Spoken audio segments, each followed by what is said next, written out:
Joe Rogan Podcast. Check it out. The Joe Rogan Experience. Train by day, Joe Rogan Podcast by night, all day. You got a cookbook? What's going on? Yeah, coming out with a fucking cookbook. Are you a good cook? Legitimately? I see you cook so. on Instagram. Looks like you're into it. I am. Food has always been a pretty big part of my life. I grew up in a family of cooks. I actually consider myself probably the worst cook in my family.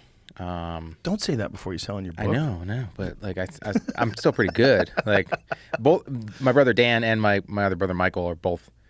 They're phenomenal. Your brother Dan has the nastiest guillotine finish I've ever seen in all my years of watching MMA. Yeah. The one, the IFL, where he had that dude pinned up against the cage. It looks like his head is gone. It's looked like it's disappeared. Like his head is, it's like the way it bends over, it's like, folks, it's like an elbow. Like it doesn't make any sense. It doesn't make any sense. No, I didn't. It's sideways. I didn't see that. We were on the opposite side of the ring. I didn't see that until the next day. I was like scrolling through some pictures on one of the forums, and I was like, "Holy shit!" Here, watch this. Here, let's see. Look, let's see if they can show it from the beginning again, please. Okay, here it is. I'll show it. Yeah, folds him in half. No, when he stands up, see, he's still fighting. Like right there, there. What the it fuck, work. man? Yeah. How is that possible? Look at that. Nope. Look at that. It looks like it's disconnected. How is that possible that a neck can do that? He's literally hearing his own heartbeat. Right? I'd be dead. I think that's the craziest guillotine I've ever seen in my life, which is amazing because think of how many guillotines you've seen. Yeah. Right? Yeah. I've never seen anybody do that. I mean, that's a wild guillotine. It is. The IFL was weird because there was good fighters and good fights, but the concept was so goofy that people were like, "What? There's a team?" Yeah. And like your team wins. It's like they were doing it like wrestling teams, right? Like it was kind of like you could win your match, but your team could still lose, and like there was team names, and there was. And I think of other couple promotions have like tried to do something similar, and it just doesn't seem to work in MMA. I don't like what the PFL does either, where they have like point systems, and you get a point for more points for finishes and more points for this, and so you're ahead. And like, I'm not. It's weird. I can't pay attention to all that. Just let us fight. I think it's like they see how people are really into stats, like rebounds, and he's got most assists and this and that. Like, there's a lot of guys that are like numbers guys. Yeah. They can tell you, this guy ran for this amount of yards and this and that. Like, you know what I mean? Like, they love those statistics. But in MMA, that's just like... Yeah, people just want to see us punching each other's heads in. That's really what it is. You're overcomplicating what's essentially the purest sport. Yeah. It's so pure. I mean, you could show an MMA fight to someone who has no fucking idea what's going on, and they'll go, like, "Oh my God." Like, you show them cricket, and they're like, "Why?" Yeah. What's the point? What's the goal? Why do you have a paddle? Like, what's happening here? How's this work? Like, why is he throwing the ball like that? Right. Or baseball. Like, baseball is American pastime, but if it wasn't, and someone tried to invent it today, people would be like, "Get the fuck out of here with this game. Too complicated." It's just, what is going on here? He's stealing bases? He gets to steal bases? Like, what's happening? Why 9? Why 9 innings? Why 9 dudes? And what's going on with the pitcher with his fingers? What's he doing there? He's the catcher and the pitcher communicating in some weird way. Yeah. How about when a guy like the catcher will stand away from the base and he'll intentionally walk him? Like, what are you doing? Like, what is this bullshit? I guess it's... Yeah. You're cheating. Strategy, right? You're cheating. Throw the fucking ball. Throw it. Try to strike him out, you fuck.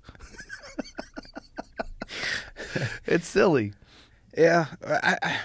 I guess there's some silly stuff that happens in MMA though. And what's the silliest thing you think? Like, because I mean, I fell in love with it watching like the early days, watching Pride and the early days of the UFC, where it was like dudes were just going in there to beat the fuck out of whoever was across from them. And, like, when I see a fighter try to game the clock, I understand why they're doing it because they want to win, right? But, like, my whole goal is to not have the judges have any fucking say in it. Because I got 3 questionable. Schmucks. Yeah, the questionable would probably be a better word than calling them schmucks. On the outside of the cage, like that have zero experience in the martial arts for the most part. A lot of them, a good percentage of them, unfortunately. And yeah, they're picking who's going to win or lose, and like I get paid twice as much if they think that I win. So, like, I think that the purest part of the sport is when two fighters are just trying to for sure beat the shit out of each other. Undeniable. Yeah. I mean, there's some really good judges out there. We should acknowledge that because they don't get enough love because there's so many bad ones. It's like I feel like number one hardest job is fight. Number two is referee. Yeah. Number referee's the hardest job. Like, because they can step in too soon. The guy jumps up. What the fuck? Yeah. The worst is when it's a submission. Yeah. Like when someone is like fighting their way out of a submission and then the referee separates them. And you're like, oh my God, what have you done? Yeah. And you can't restart it. Yeah. Well, they did before. Yeah. You remember Murillo Bustamante and Matt Lindland? He had to tap him twice. Yeah. Lindland, he caught Lindland in an armbar, and Lindland's like, I didn't tap. Which is like, you fucking definitely did. You gotta make sure, like let them rip you off of them. There's only 2 times in the UFC that I can recall that a fight was restarted. And there's that fight, and then there was another one that was actually not restarted, but redone. Conan Silveira and Sakuraba. Do you remember that? Yeah. Big John McCarthy stopped the fight early. Sakuraba dropped for a single, and he thought he was out cold. Yeah. And Sakuraba he got hit with a punch and dropped down for a single, and they stopped the fight, and Sakuraba was like, what the fuck? And they were in Japan. So because it was UFC Japan, they're like, what are we doing here? And it was actually proved to be a historic moment because then he came back and submitted Conan. And everybody's like, what? He submitted a black belt in jiu-jitsu? Like, that was unheard of. Like, you never thought that a black belt in Brazilian Jiu-Jitsu could get submitted. Yeah. Well, so those are only 2 times that I know of where a fight was like, but there's a lot of times where I think it should have been that way, where they should have probably let him continue. Yeah. It's like as a fighter, it's I feel like it's tough because the ref is there so I can fight again. I want to choose my way out. Like, let me decide that it's enough. But I do appreciate that they're looking out for us. But like you said, it's not an easy job. It's not an easy job at all. My last fight, I thought it could have gotten stopped a little bit quicker, and that's probably because I haven't knocked a lot of guys out. I knocked him down, and it was like I threw 1 or 2. They kind of hit glove, and then it was like a second one just sunk in. It's like, dude, that didn't need to happen, and then it's still going on. So I was a little bit amped up, post fight, but it's a difficult spot. It's the hardest spot other than fighter. Yeah, commentary is probably the easiest because you just kind of saying what's happening. You don't really, I don't know. You guys do a lot of fucking work, like. It's not that hard. It's not that hard. The work I do, like this weekend's a big event. The work I do is fun. Yeah. Like I'm watching fights. Yeah. Like all week I'd be watching fights. I'd be like, there's some folks that I haven't seen fight before. I'm gonna watch their fights. I'm gonna go back and like look at their records and look at their history and stuff like that. But it's not. I don't even consider it research. I'm just excited. I just think if it's fun. Like if I was doing that on hockey or something that I don't really follow, then it would be work. I'd have to write stuff down. I'd have to really think about it. But I'm looking forward to it, so it's easy. Yeah. I think fighting's easy. Well, it's amazing. If anybody saw you and you said like this guy has some of the most fights in the history of the sport, like you in the history of the UFC, like who fucking has more fights than you? Nobody. Yeah. Nobody. Yeah, nobody. How many fights do you have in the UFC? 39. But what's crazy is you don't look fucked up. You don't talk fucked up. I try not to. You don't at all. Like if I introduced you to someone and I said, this young man has the most fights in the history of the most brutal combat sport in the world, they'd be like, what? You? Yeah. I think I found the thing that I was kind of built to do, because that's one of the things that people don't understand. Like I've never had surgery. Like knock on fucking wood. That's crazy. Nothing? Like nope. The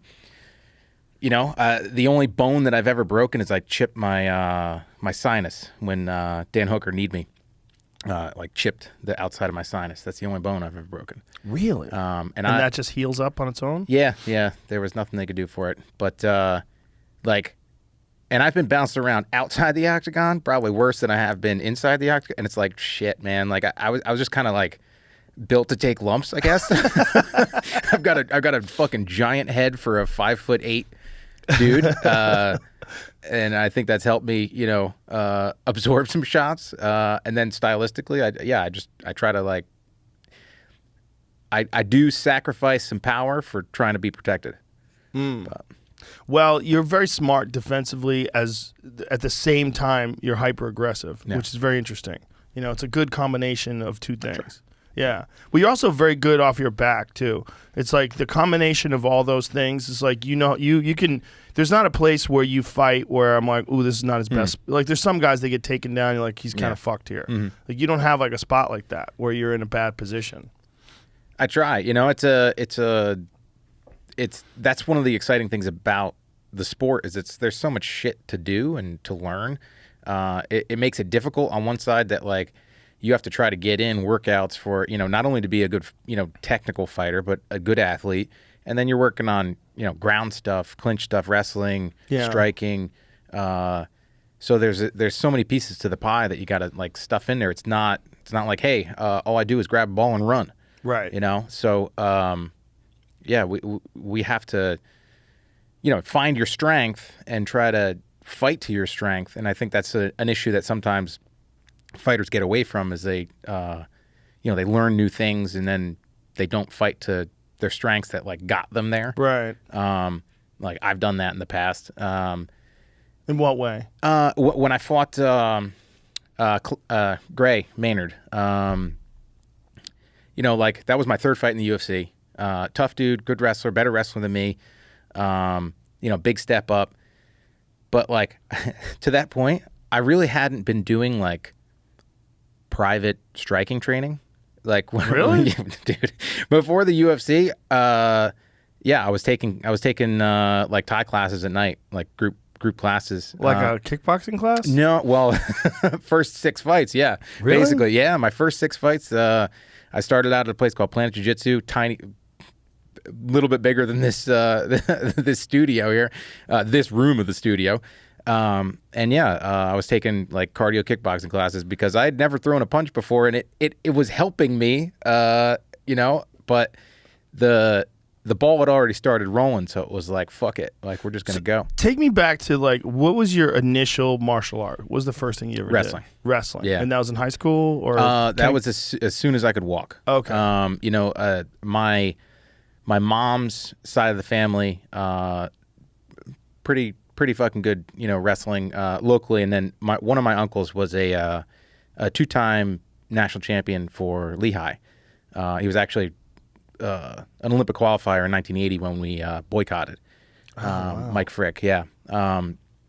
So like his wrestling career was done before I was born, but his younger brother Jim, who's also my mom's younger brother, he wrestled at Lehigh as well. Never quite made it to All-American status. One of my first memories is watching him wrestling at Lehigh. I think I was like 3 or something like that. And I remember it because he ended up breaking his ankle that match. Oh. But as soon as I could walk, I was pretty much on the mats. I wish I would have been a better wrestler, but I was a late bloomer, physically and in the sport of wrestling too, I think. And then you go from there to jiu-jitsu? Yeah. So I wrestled through high school, 1 year at Virginia Tech. It was a learning experience, wrestling for a D1 program. Like I walked on late, and 3 weeks later was starting, wrestling at a weight class that I probably shouldn't have been wrestling at too, 141s. Too light or too light? Yeah, way too light. We they can't do anything about it now, but we snuck by the hydration test. Oh boy! Yeah, I carried a cup of my coach's pee down to the trainer's office. Oh really? Yeah, since I came on after all the hydration tests and all that stuff, so it was like, hey, this will work. Wow. So like I said, it was an experience wrestling in a room full of, multiple time state champs and stuff like that. And it taught me a lot about kind of surrounding myself with people that support me, because I didn't quite have that in the coaching staff. I wrestled for a year, was pissed off because I didn't like, the program, and came back, was working a little bit, and my brother and I, Dan, were messing around at work, working with our father, and finally decided to start training jiu-jitsu. And we walked into the first gym that we trained at in May of 2005. Came in, and we had been like fucking around, so we ended up like submitting some guys on the first day, and we told the coach, like, hey, like, we want to fight. And he's like, all right, give me like 2 or 3 years. And 6 months later, we were stepping into a ring for our first professional fight, because there was no amateur at the time. No striking training. Literally 3 months of striking training at a cardio kickboxing So class. at that place that you were telling me about, Planet Jiu-Jitsu? Yeah. So it was a trip. Rolled the dice a little bit. And then it was just like fight after fight. I mean, in a year, I had 6 fights, basically. So wow. Well, that's the way to do it, right? I believe so. I think that's one of the biggest issues with like local MMA right now, is that they're making these fighters sign agreements, so you're kind of locked in, and then How so? Well, they're making fighters like local promotions, local shows are making fighters fight exclusively for them. Oh, that's terrible. And then they're only putting on 3 cards a year. That's fucking terrible. They're doing that? Yeah. Oh, don't do that, guys. Yeah. Don't sign that. Don't sign that. Whoever's listening, amateur fighters, guys coming up, don't sign that. That will fuck you. Yeah. Those guys, that's unethical. They should not do that. Yeah. Because if look, if you have a good promotion and you pay well and you put on a good show, people will fight for you. Yeah. But if you want to say that a guy has to be exclusive on a small card and then he gets a call from 1FC or fucking Bellator or whoever. A lot of them have like those, the UFC clause where like if one of the big promotions call you, but the problem is like you should be able to fight for a bunch of small organizations. You want to fight almost once a month. Exactly. Yeah. That's exactly it. Like I have some guys that train with me that they don't get to fight as often as I feel they should. Now, because of these contracts. Yeah, they're the 2 different roads you can take. Like you can't fucking be exclusive if you're a small company like that. Yeah. That is not. That's not ethical. Especially they're making like, 1,000 and 1,000 maybe, or $1,000. Like it's crazy. they don't even have win bonuses. Like, but it's crazy. Yeah. It fucks your development up. Yeah. Because if you can get a fight in every 2 months, man, you'll get more comfortable with fighting. You get more relaxed because you do it a lot. And when you do it a lot, it like alleviates a lot of the tension and the pressure, because you could fight more to your potential. Yeah. And the more you fight to your potential, the more confidence you get, the more you make gains in training, you start adapting and growing and learning how to compete. If you're with a company that's fucking you over and some shit, I've met some great guys that run some small organizations, but I met some guys that just think they're big time. Yeah. And it's a real problem. They act big time. Yeah, and then like one of the new ones. Well, new. I mean, probably a few years old now. The idea is that they make these fighters have like ticket quotas and stuff like that. Oh. So then it's like dude, that drives me crazy too. It's the worst. It's the absolute worst. Explain that to people who don't know what we're talking about. So in their bout agreement, they're gonna have to sell a certain amount of tickets in order to get their pay. Yeah. So like they'll have a 40 ticket minimum or whatever that they have to hit in order to get their full pay, and then for everyone below that they're docked, from their their win bonus or their show money. That's it's a bullshit fucking move. You kind of understand it, but it's like, hey, you're the promotion. Your job is to promote the fight. Yeah. So like you're the one with the marketing knowledge and then this and then that and the dollars to put down for ads and flyers and shit like that. Like if a fighter has the opportunity to sell a couple tickets and make a couple extra bucks, maybe, all right, great. But like what happens, and this happened to a bunch of my training partners, and this is like kind of led to one of the things that led to me opening my gym a few years ago was we had 7 guys on a local card, and all of a sudden there's a ticket quota. And after they sign? Well, it was before they signed, but they didn't know that it was there. So you had like a group of, 7 fighters. So a gym, like, okay, like one guy could have handled the quota, 2 guys, but like 7, like then you're like trying to make sure that, the training partners buy from this guy because he hasn't sold a bunch. And and yeah, it was kind of it was a bullshit move that got put in there. But like, I don't think any of them like really hit it. They all got fucking docked a bit. So it's like, you're looking at a couple hundred tickets between the 7 of them that they got to sell. So that everybody can make the money that they were. And obviously they have that with everyone on the card. Yeah. So that's how he's selling tickets. That's his promotion. He's double fucking the fighters. Yeah. It really, like, if you want to say you're going to guarantee you $1,000 to fight and $1,000 to win, which I think is bullshit, by the way. Yeah. I don't like win bonuses. I fucking hate it. Yeah. Especially with bad judging. I fucking hate it. When I see a controversial judgment and, and one guy, like, here's a good one. It's not necessarily controversial, but really close. Some people think it's controversial. Barberina and Matt Brown last weekend, right? Fucking real close fight. Yeah. The idea that Matt Brown is going to get paid half as much, and one judge thought he won and 2 judges thought he didn't, and he's going to get half the money. Yeah. Fuck that. Yeah. That's crazy. Yeah. I don't like that. It's a weird model. It really, like, I like, so that London card. It's like everybody with a finish got a, That's a great 50, idea. That's a fucking great That's idea. A great if idea. you tell the fighters that before the fight, guaranteed everybody's going out there looking for a finish. Right.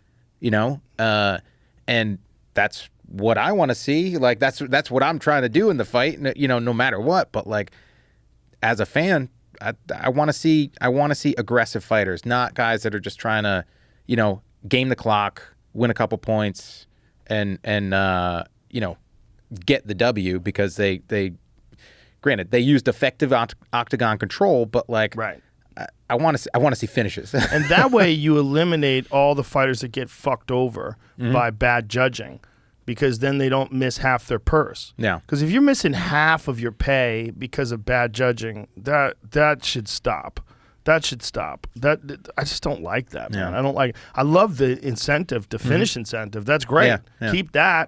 Keep that. That'll maybe make guys fight it more. Well, people definitely fight more aggressively for fight of the night and performance of the night and all that stuff. But keep the finish thing. That's great. That'll incentivize people. But the win bonus, that's not incentivizing people, especially if it's a fucking close fight. Like, Matt Brown could not have fought any harder. Yeah. Like, that was a war, man. It was a crazy fight.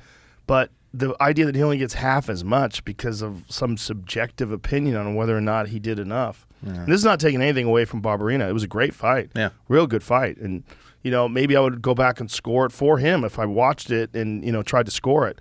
But I remember thinking, God damn it, I hate that model. I hate it. Yeah, like I said, it's weird. It only exists in MMA. It doesn't exist in boxing, right? No. Have you heard of it in boxing? No, I think it's all show money. Like it. I mean, maybe on the lower end, but for what I understand, it's a majority of it's just you get paid to fight. Yeah, and if it is on the lower end, they probably copied MMA. Yeah. Does ONE FC have that? Did they have a fight and win? Idea. I wonder. Never fought for him. Yeah. It's unfortunate. That's very unfortunate. So you start off, you do a little bit. Where'd you start off with jiu-jitsu? That place. Same place, Planet Jiu-Jitsu? Yeah, it was like so no-gi. Cardio kickboxing, like no-gi jiu-jitsu, tiny little room. Did they have any fighters yet? Well, that's why we went there, because they had a couple of fighters. It was the closest place that had an MMA team at the time, so I signed to fight Frankie Edgar in November of 2006, and the gym was kind of like it was breathing its last breaths. Like people at the gym kind of knew it was gonna go under.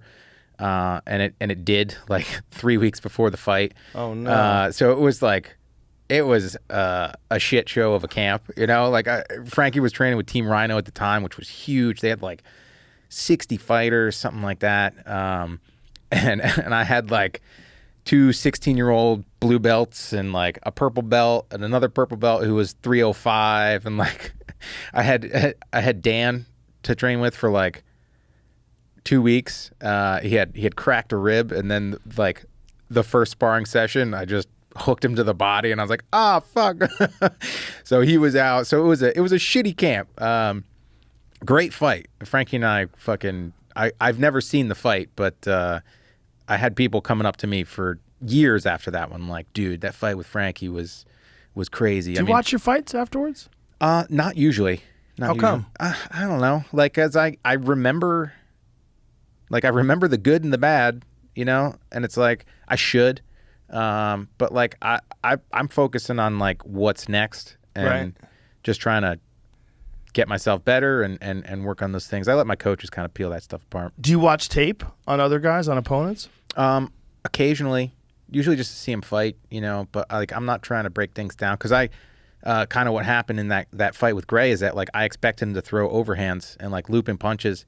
And he came out and he just fed me straight rights, and it was like, I had been working with a boxing coach for a couple weeks, and next thing you know, I'm trying to like slip and move, and it's like that's not me.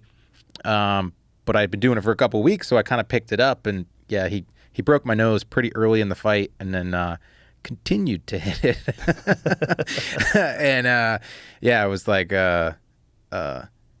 it was a good learning experience, but well, he's an example of a guy who had wars and then the wheels fell off. Yeah. Why do you think you have been able to fight the way you fight and not have the wheels fall off? Fuck if I know. Really? Yeah. You don't, there's no luck. Like I said, I think I'm kind of I'm built to get roughed up, built to get into the mix. Just durable. Yeah, and like, and then there's definitely a portion of that is like skill set. Like I try to like I try to not get hit, right? Like, and I'm willing to like if you keep your hand up, right? If I throw a left and my right is glued to my face, I'm probably losing a little bit of power than if I like loop that left over and drop my right hand. But then if my opponent throws a counter, I'm more protected. Right. And that's what I'm trying to do. Like, I'm trying to land good shots and hit people hard, but be protected at the same time, because I also consider myself a bit of a counterpuncher. So like I'm looking for somebody to throw something at me so that I can, snap something at them. And yeah, I just I don't fucking know. It's kind of crazy though, if you really think about it, because we all know guys that how do I put this charitably? They should have stopped a long time ago, and they kept going. Yeah. And we all know them. Like, we see them backstage, and we're like, oof. Yeah. Like, there was guys at a certain point in time where I'd see that they were on the card, and I would just like raise my eyebrows and take a deep breath. Yeah. Okay. Yeah. Because like they probably shouldn't be doing this anymore. Yeah. And then you see it, the opponent, and you're like, that's what's scary. Yeah. Right. Yeah. And then you see them. A lot of times they'll leave and they'll go to other organizations. They're like, oh boy, they were already having problems, and now they're, it's a business that's unforgiving, and when the brain goes, when the chin goes, there's no return. I've never seen anybody where their chin went and then they made a comeback, and all of a sudden it's back. Yeah. Have you? No, I have not. I haven't either. It's like you said, it's super unforgiving, and I'm not the type that I'm going to try to tell people what to do. Right. But I'd like other fighters to try to make good decisions about it. It's like I don't consider fighting like super dangerous. Like, I think there's a lot more other, sports and types of like entertainment out there that are a lot more fucking dangerous than what we do. But but like over the long haul, this shit, you know, it adds up. But yeah, like I hate the idea of like telling somebody like, hey, you know, you need to hang them up. What would you do though if you were coaching a fighter and you realize that they're having problems? You see telltale signs and slurring words and things along those lines. I think in that position as the coach, it's your responsibility, you know, to have that conversation with somebody, and they might not take it well. Yeah. But like coaches have a very important job. And that is to protect their athlete. You know, you're not only trying to make somebody better, but you're trying to protect them. And like, unfortunately, in this sport and the way that it is, it's like sometimes a coach has fucking 30 athletes. You know, and a lot of times they're all here on sparring day. So it's like, it's hard to pick out like who's having a bad day, like who's not on today that maybe we should just pull them, you know, we'll go hit the bag today. We'll do a conditioning workout, something like that. But no, it's hard sparring day, so that's what we're geared up for. That's what everybody's, right. You know, they got a stiffy on hard sparring day because it's the fun day. And you got to make the differentiation between a bad day and your skills are eroding. Yeah, and like that's one of the things that I can definitely attribute to my ability to be still sticking around here at 40, you know, just about 40 fights. And how old are you now? 38. Wow. Is that like I opened my own place, and dude, like being able to train with a good group of guys that I trust and not have a fucking target on my back is awesome. You know. And when did you open up your own place? End of 2014. Tell everybody what that is. Well, actually, I ended up selling it. Did you really? But yeah. So I opened up Miller Brothers MMA in 2014. Then is it still called Miller Brothers MMA? No. That would be weird. Yeah, it would be weird, wouldn't it? You know, I sold it to one of the guys who worked for me and you know, one of my training partners. How come you sold it?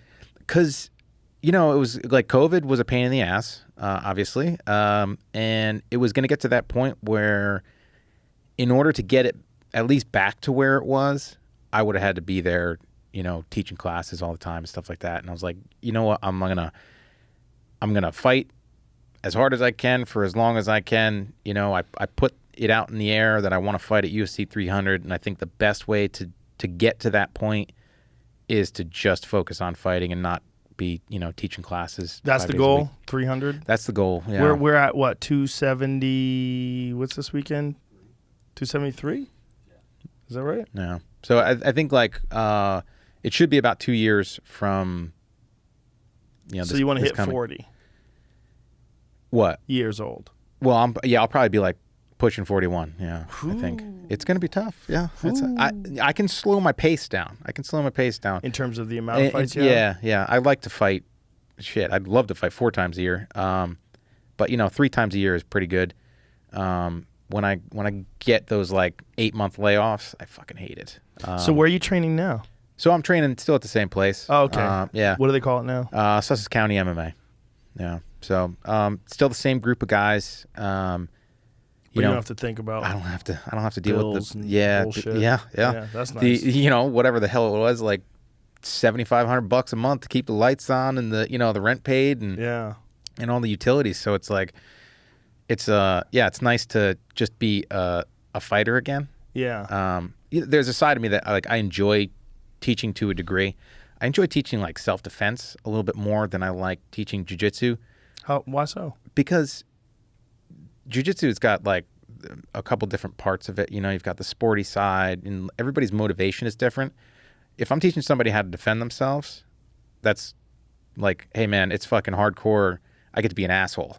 Mm-hmm. Like, if it's jiu-jitsu, then it's like, oh, well, you know, I got a bad knee. I don't want to do takedowns today. And it's like, shut the fuck up. Like, right. every fight starts on its feet. Like, right.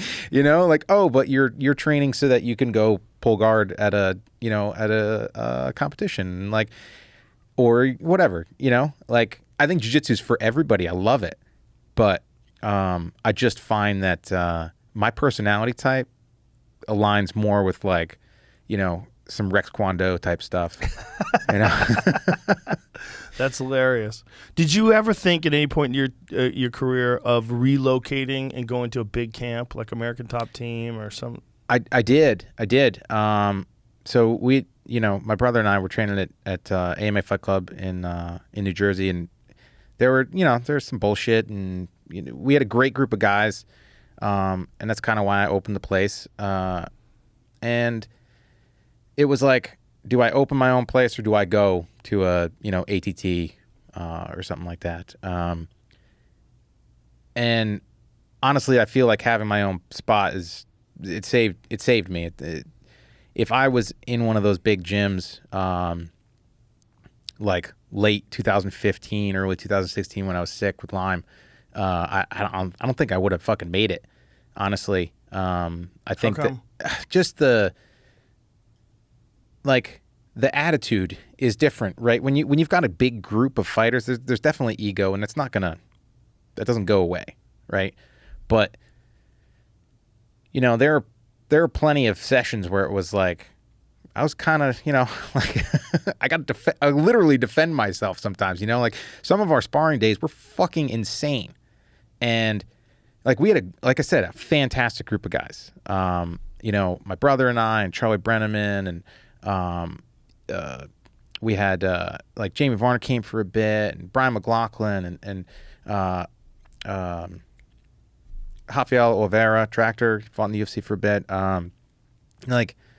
Like the best, like the best fucking group of good fighters, but also good people that were looking out for each other. I mean, we pushed each other, but we were looking out. But injuries happened, and like you push the shit out of each other, and it's gonna happen. But when it's like next thing you know, you've got some Russian or something like that doesn't speak a lick of English, and you're like trying to tell him, hey, I'm fighting in a main event next week. Don't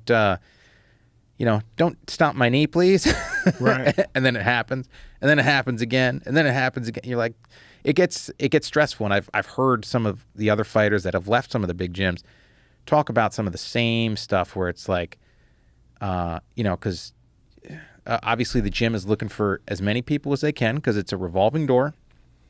But you have to realize where the specific athletes are. Like I said, like good day or bad day, and that's one of the things that I've realized over the years is it's like, man, like as a 26-year-old, shit, there were fucking no bad days. Really. It's like one a year where I felt like kind of sluggish, where now it's like, okay, I listen to myself a bit more. Where like you have to have a coach that can do that too, because as a fighter, I feel like if I'm asked to something, I'm going to do it, and there are times where like my coach is going to be like, nah, we're good. Like we don't need to do the extra round, the extra 2 rounds. Like you got it in today and you're healthy. Like that's what we need. Right. So like I have a lot of admiration for some of those, the coaches at those big gyms, but I feel like that what MMA is and how the teams are is kind of one of our detriments at the same time. I think there's way too many gym wars. I think that they've toned that shit down. Talking to other fighters and stuff like that, I feel like it doesn't happen nearly as often as it used to. But it's like you got 2 alphas, banging heads and like if you look at boxing and the model that they have, it's usually just a small, couple coaches, and you pull professional sparring partners in and stuff like that. So it's like it's focused around the fighter. Now, granted, the pay is completely different, and there's so many differences between MMA and boxing, but I feel like that small tight-knit group is it's good. Like there's obviously a benefit to having all sorts of bodies and styles and all that stuff, but there's been some guys that have gotten very far with small gyms. Yeah. Stipe, right? Yep. Like Stipe's gym, it's not a small gym, but it's not like known as being a place where people move there and train there specifically because of that. Oliveira. Yeah. You know, Charles Oliveira's Yep. gym's not known as being like a hotbed gym. Yeah. There's two schools of thought, right? There's a school of thought where you're better off in this giant ocean filled with sharks, and then the other school of thought is you're better off with specialized individual attention that's on you and your skill set. I think the latter is, you know, like look at Demetrius Johnson and GSP. Right. Like GSP wasn't going to fucking, you know, open mat at Henzo's. Like he's doing specific training for a specific opponent, and same thing with Demetrius Johnson. Like he's not going with just everybody or like the next killer. But those two examples are examples of like elite coaches too. Yeah. Faraz Sahabi and Matt Hume. You know, those two guys are like hugely respected veteran coaches. Yeah. The like, you know, shark among shark thing is, like I said, it's great to have that there, and there are times where like you need that little bit of a push. But man, I've seen so many fighters through the years that I've trained with that shit, they could hang in the UFC, but they didn't make it.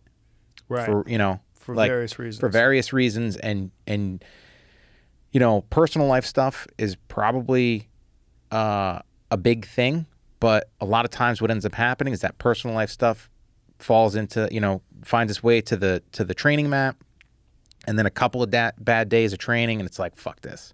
You know, the guy that I was used to, you know, pick him apart is beating the shit out of me. Fuck it. I'm done, you know? Like, it's hard when you're young to have that vision too, because if you are getting picked apart, the idea that you're banking your future on this, you know, maybe you could go and be a fireman, maybe you can go and do this. You might have other options and things you've been thinking about, and then you keep getting lit up in the gym, and you're like, what am I doing? I'm not going to be a pro. I'm not going to win a world title. What am I doing? And you just give up. Bad confidence, or you know, bad relationship. Yeah, bad relationships are that's a big one. That's a big one.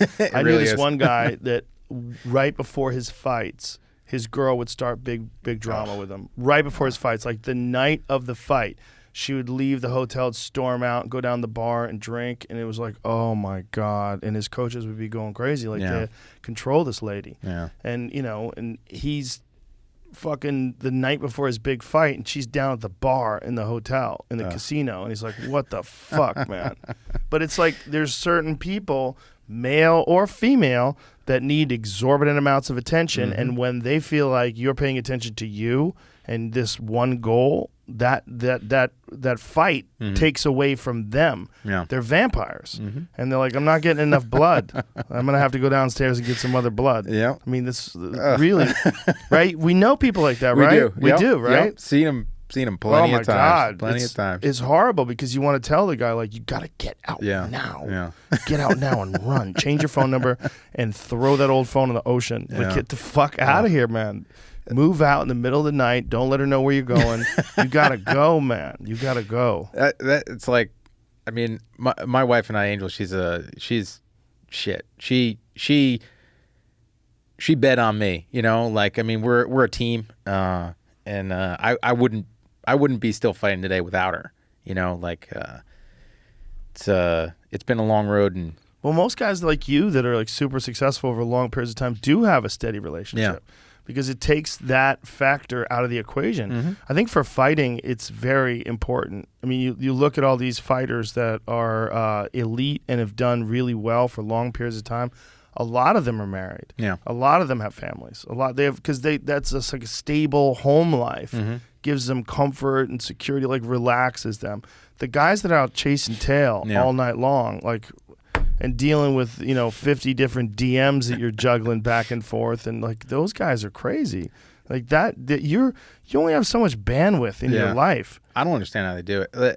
They don't do it well. Yeah. No one does it well. Yeah. There might be a couple exceptions to that, but maybe for a little while. I've heard some stories, but it's like guys who drink a lot who also train, and and then they get to a point where you're partying like a couple of days before the fight, and you still pull it off. Like, yeah, you're pulling it off, but you're not hitting your full potential. Yeah. There's no fucking way. Yeah. And if you fight somebody like you, the thing is, it's like, if you're an elite fighter and you can drink and you can party and you can still win, what if you fight someone like you who's not drinking, not partying, sleeping well, getting all their recovery in, and is doing all the discipline things that you need to be they're going to edge you, or they might knock you out. They might catch you.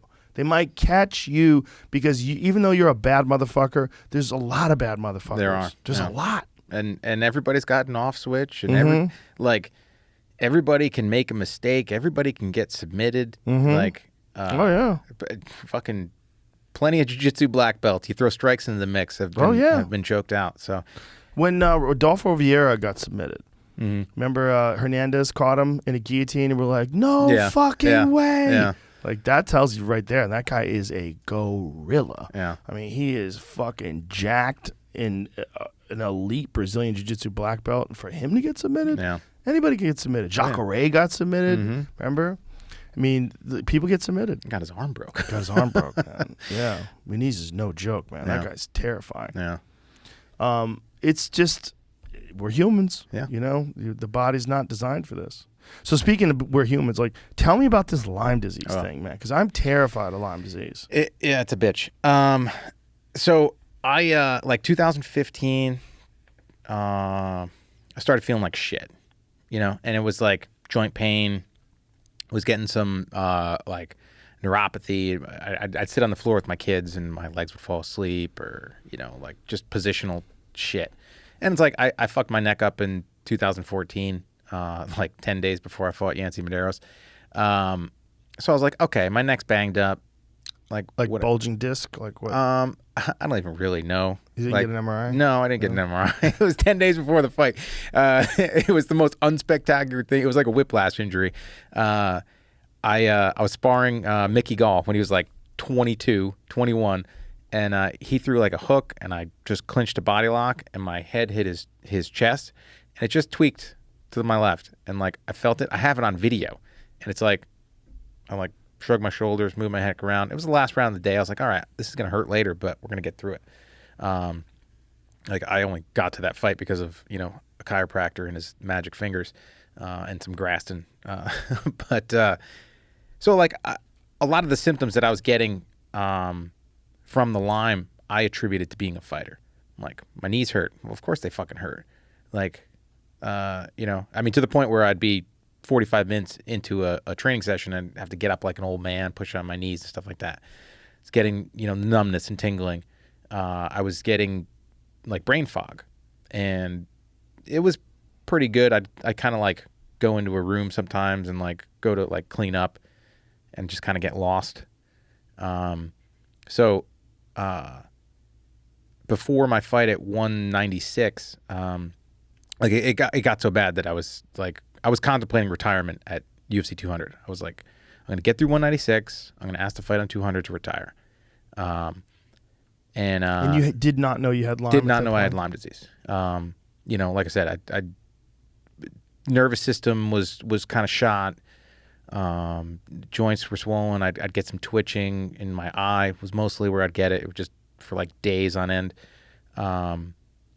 Very occasionally, I would say the wrong word while I was speaking, and not even anything close. Just the complete wrong word would come out. And you'd notice, and you're like, "What the fuck did I just say?" I hope they didn't notice.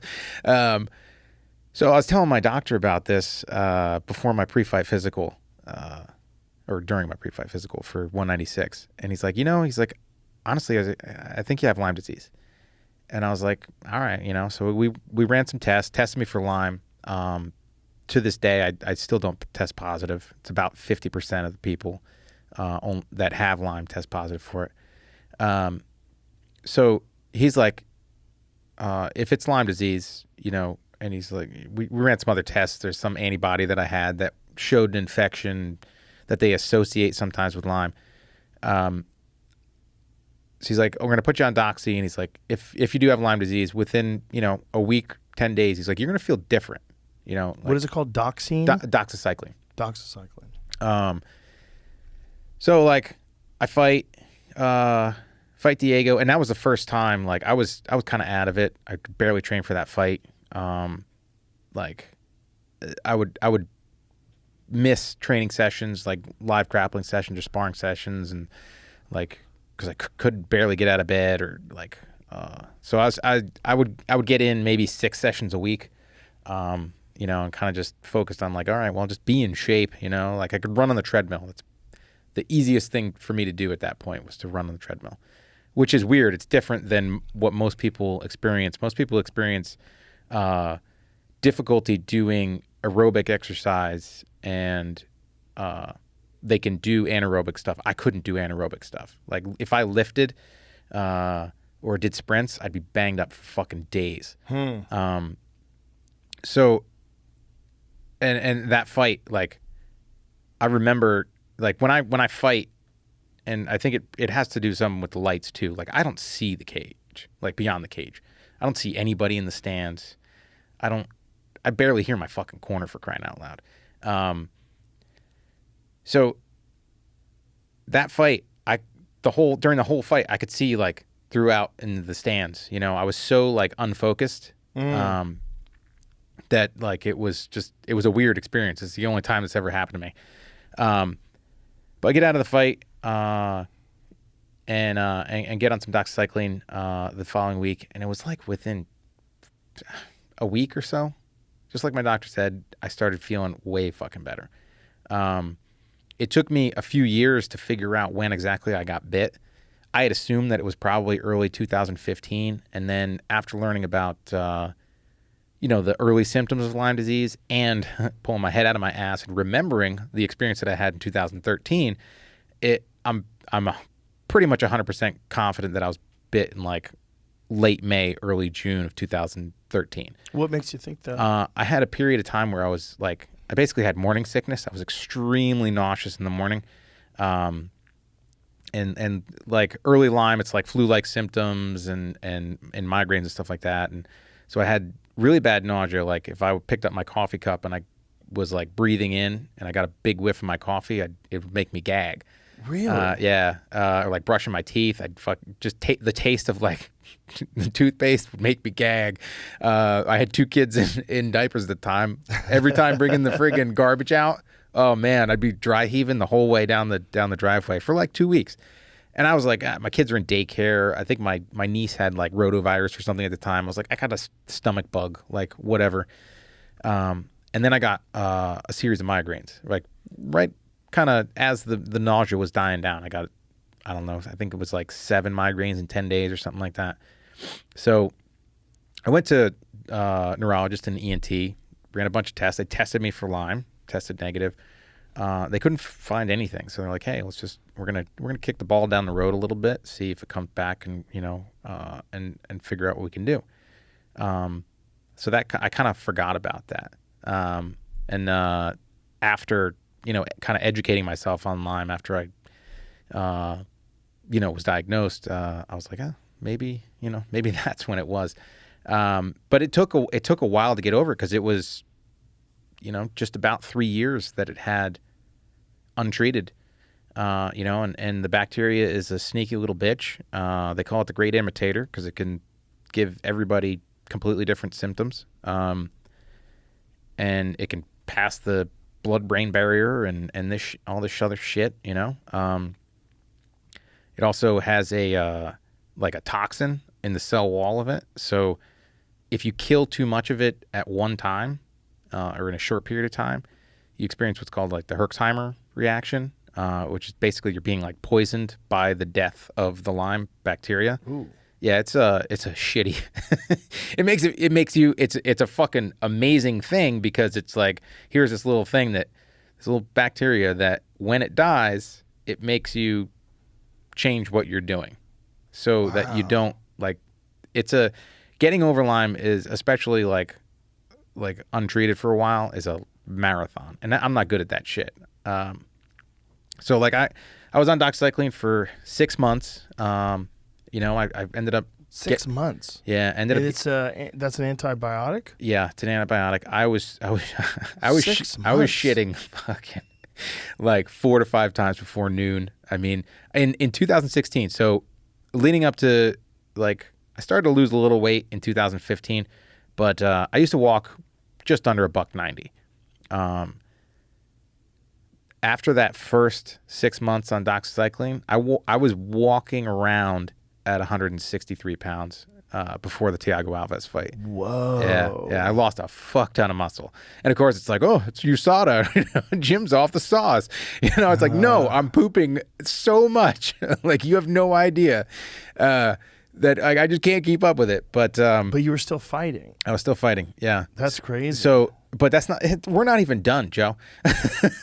So I was on it for 6 months, and I felt way better. That was whatever it was, September, than I did, in March. So I was like, hey, doc, like, do you think we can, get off of the antibiotics? And he's like, yeah, let's give it a try.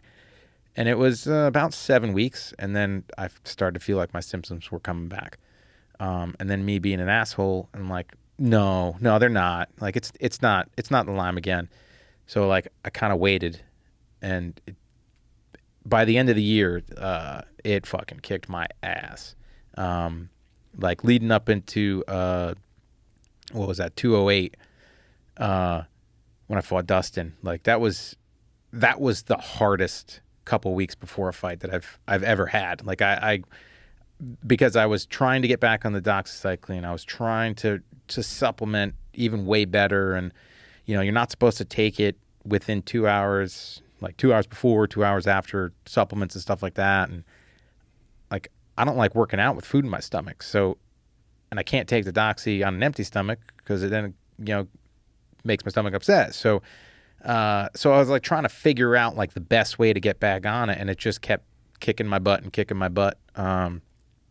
Finally, like, I don't know, maybe 2 weeks before the fight, I started to kind of get it dialed in. And then unfortunately I was like, fight week, I was having a Herx reaction, and it was a really weird experience. Getting I was having like muscle tremors when I was cutting weight. So like, I was sitting there.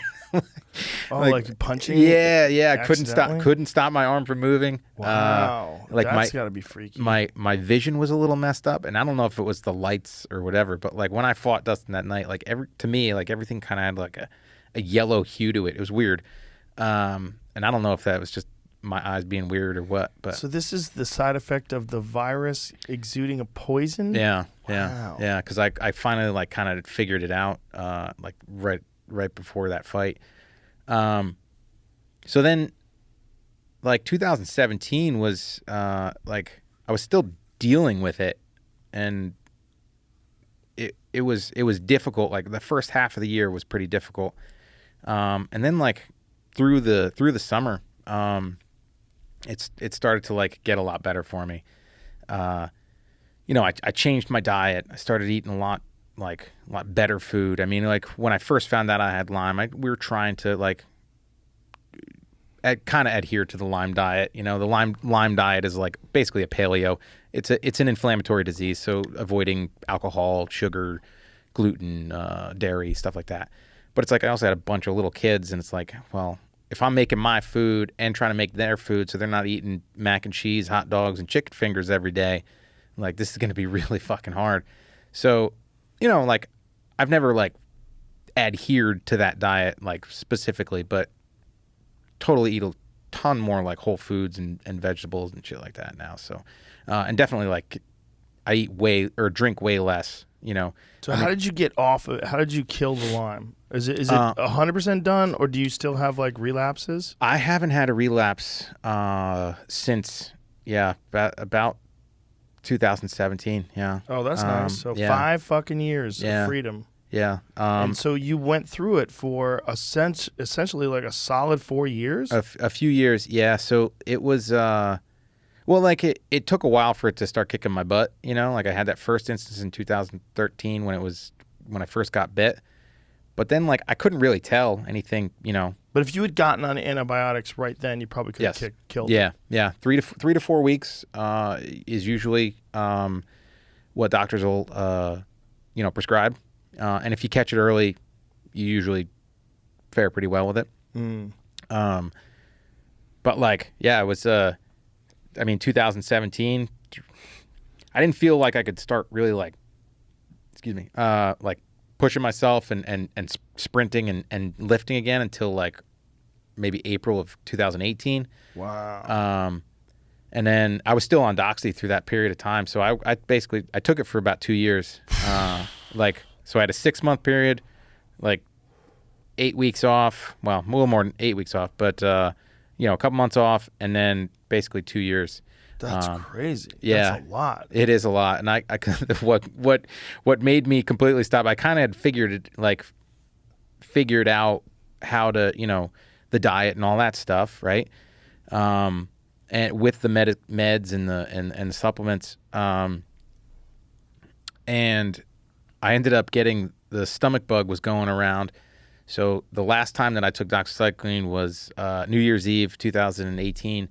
I rung in the new year, puking my brains out, and I was like I can't do this anymore. Like it was a bad one. And it's like that's it. I haven't taken doxy since. Did you since. have to take probiotics while you were taking that to help your gut health? Yeah. What stuff did you take? I took a few over the years. A couple different brands. I was trying to. What about like fermented foods, like kimchi, and stuff like that? Right after that, like when I was sick, with that stomach bug, it was like kefir and yogurt, and like that's all I ate for like a couple weeks was anything fermented, sauerkraut, unpasteurized sauerkraut, like kimchi and shit. It was like I was a ball of gas, but but yeah, I felt like it kind of kickstarted me into like a little bit repairing maybe some of the damage. I don't know if I totally did, but it was a long fucking road, and it's such a shitty thing because it's like since people don't always test positive for it, it's hard to get diagnosed with it, and you have to some doctors don't it's not that they don't understand, it's that they don't necessarily appreciate what everybody's going through, and there's like two schools of thought with it. There's a lot that say, hey, it doesn't matter how long you've had it, 3 weeks of doxycycline is going to kill it. And then there's the other side that's like, no, like it can be fucking stubborn. And it's for me it was easy because I was the one fighting it. Like I'll deal with anything, the scary part is like my kids. Like fuck, man. Like I don't want them to have to, deal with the bullshit.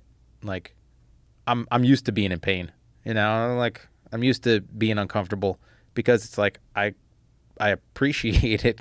Being a lifelong athlete, it's like, oh yeah, my knees are sore, my back is sore. It's like it's supposed to be like that because it means I went hard yesterday. Right.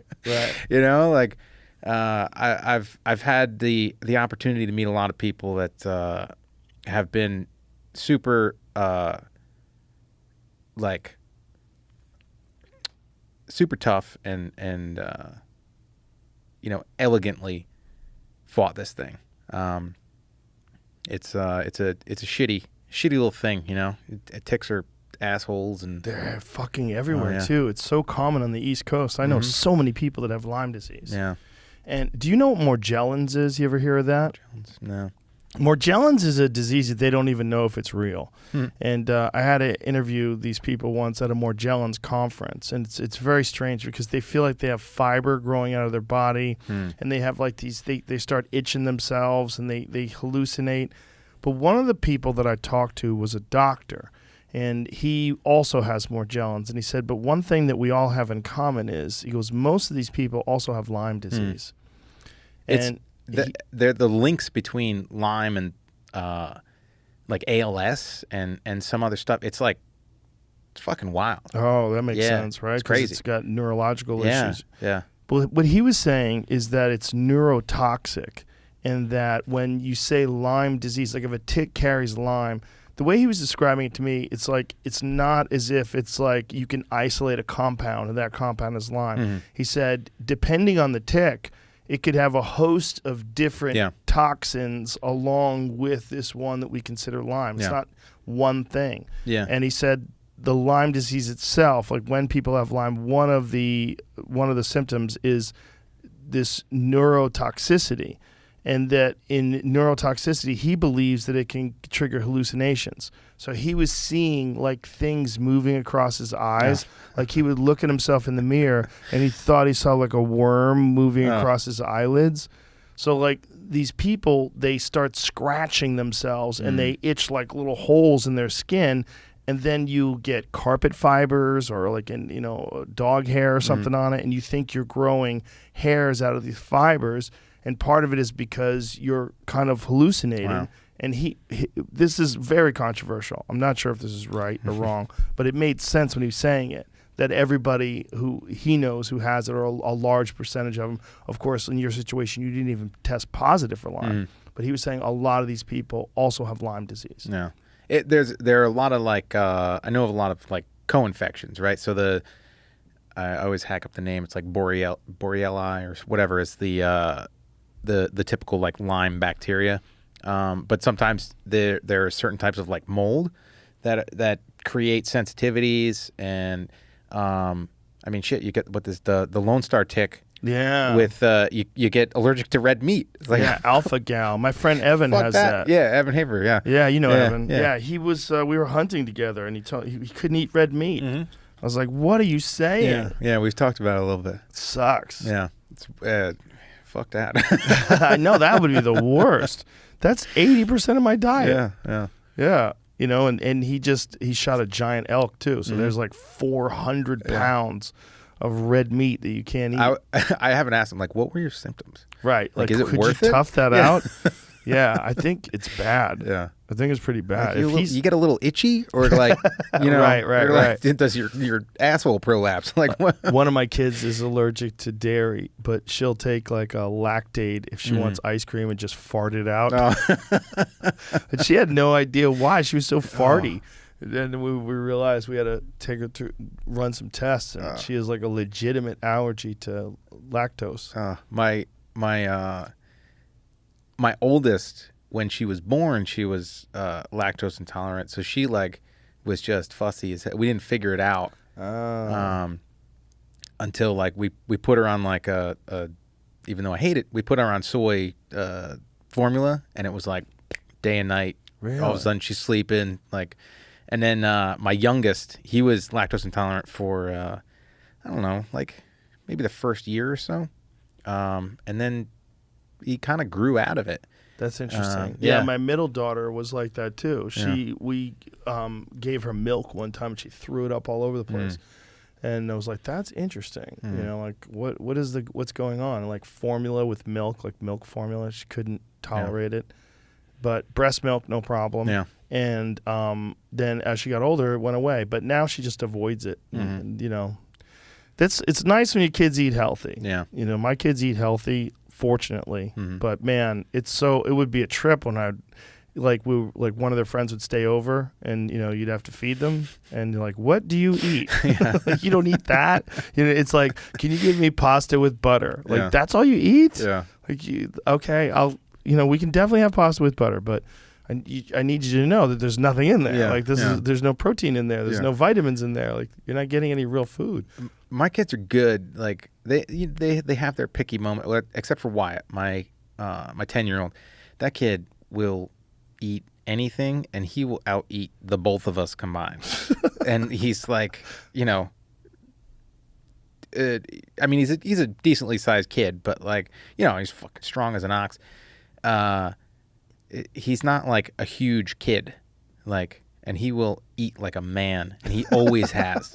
He always has. He's like 4 years old. And isn't it weird how different they are? Out of the box. The Like, personalities are different. Yeah. Everything's different. Same household, same parents, same rules.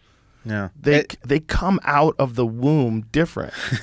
I mean, I used to think I was more skeptical of the nature, and I thought it was much more nurture with the way kids' personalities are formed. But watching my own kids, they're so damn different from the jump. Yeah. So my oldest, like, I didn't read any books. I didn't like, I was like, yeah, it's a baby. We're gonna figure it out, right? You know, like be cool with it. Like, how hard can it be?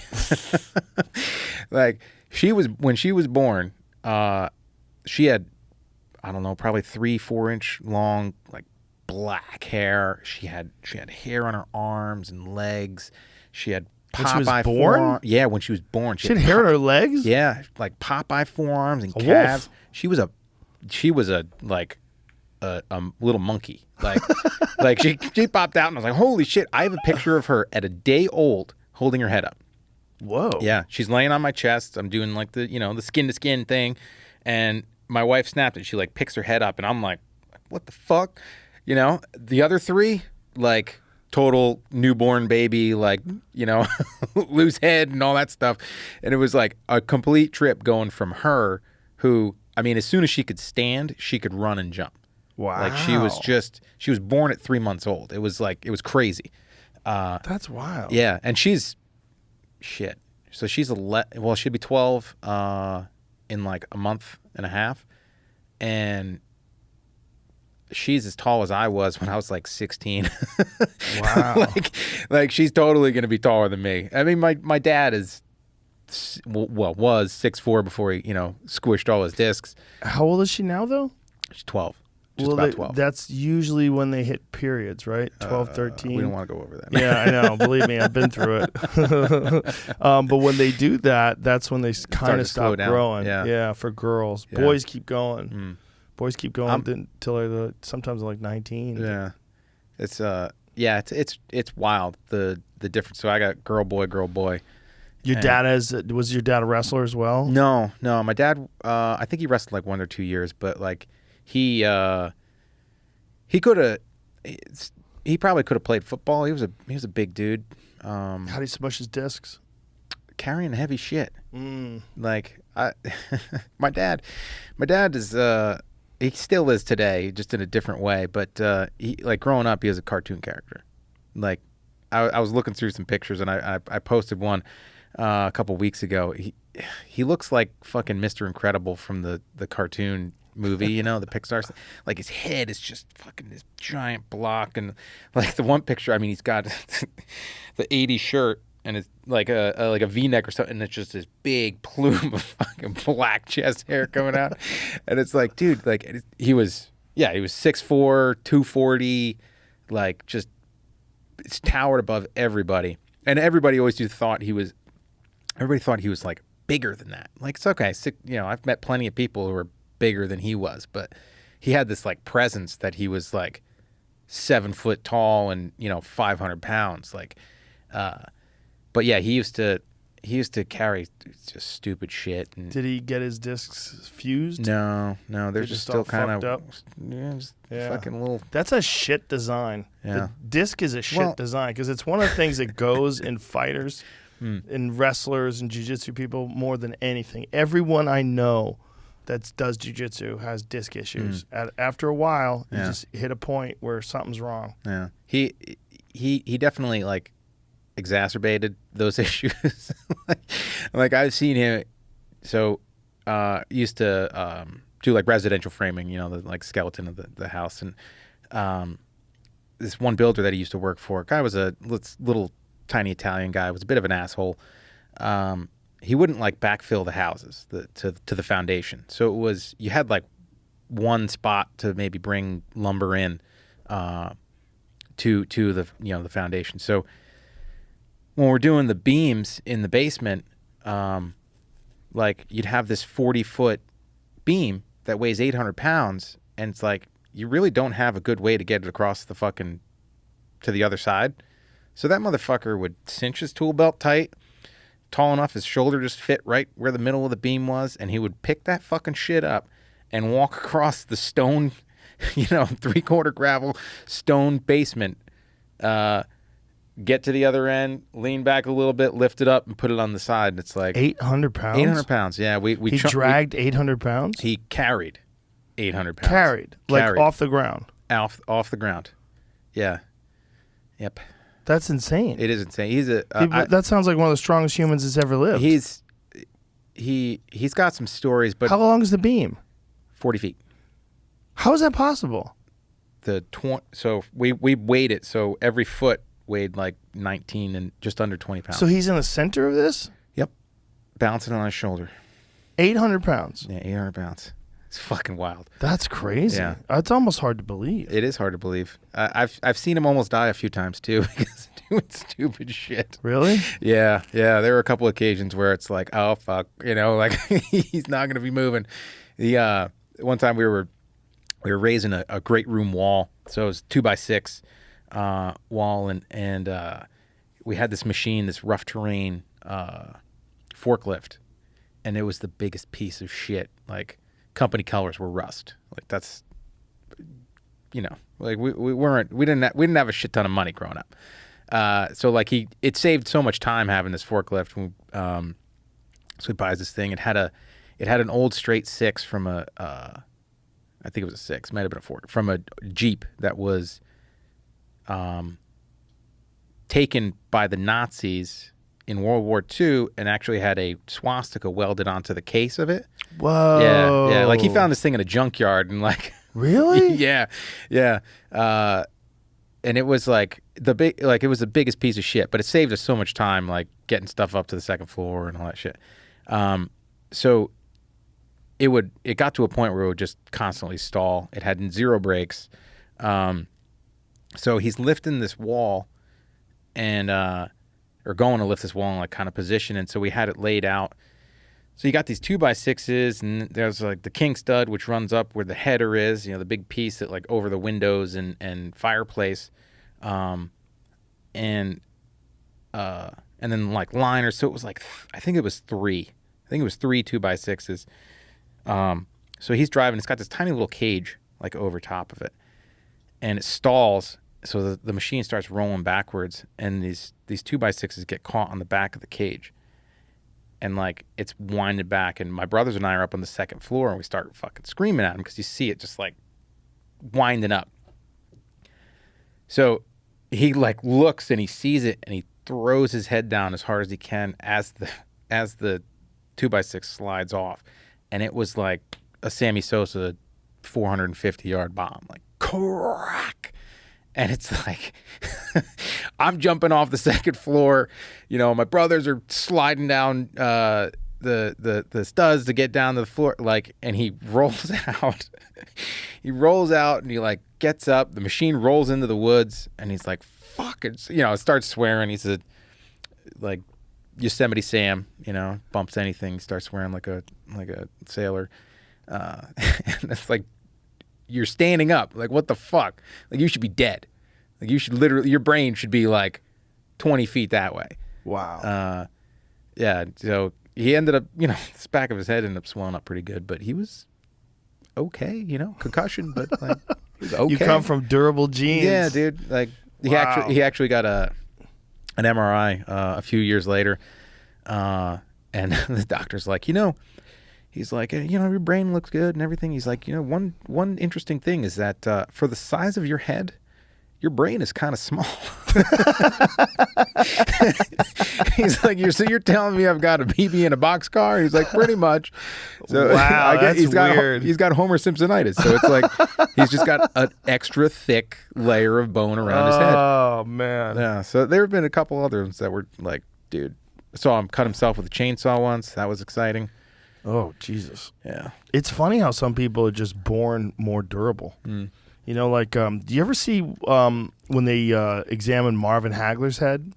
No. Marvin Hagler, who's one of the greatest boxers of all time, one of my favorite all-time boxers.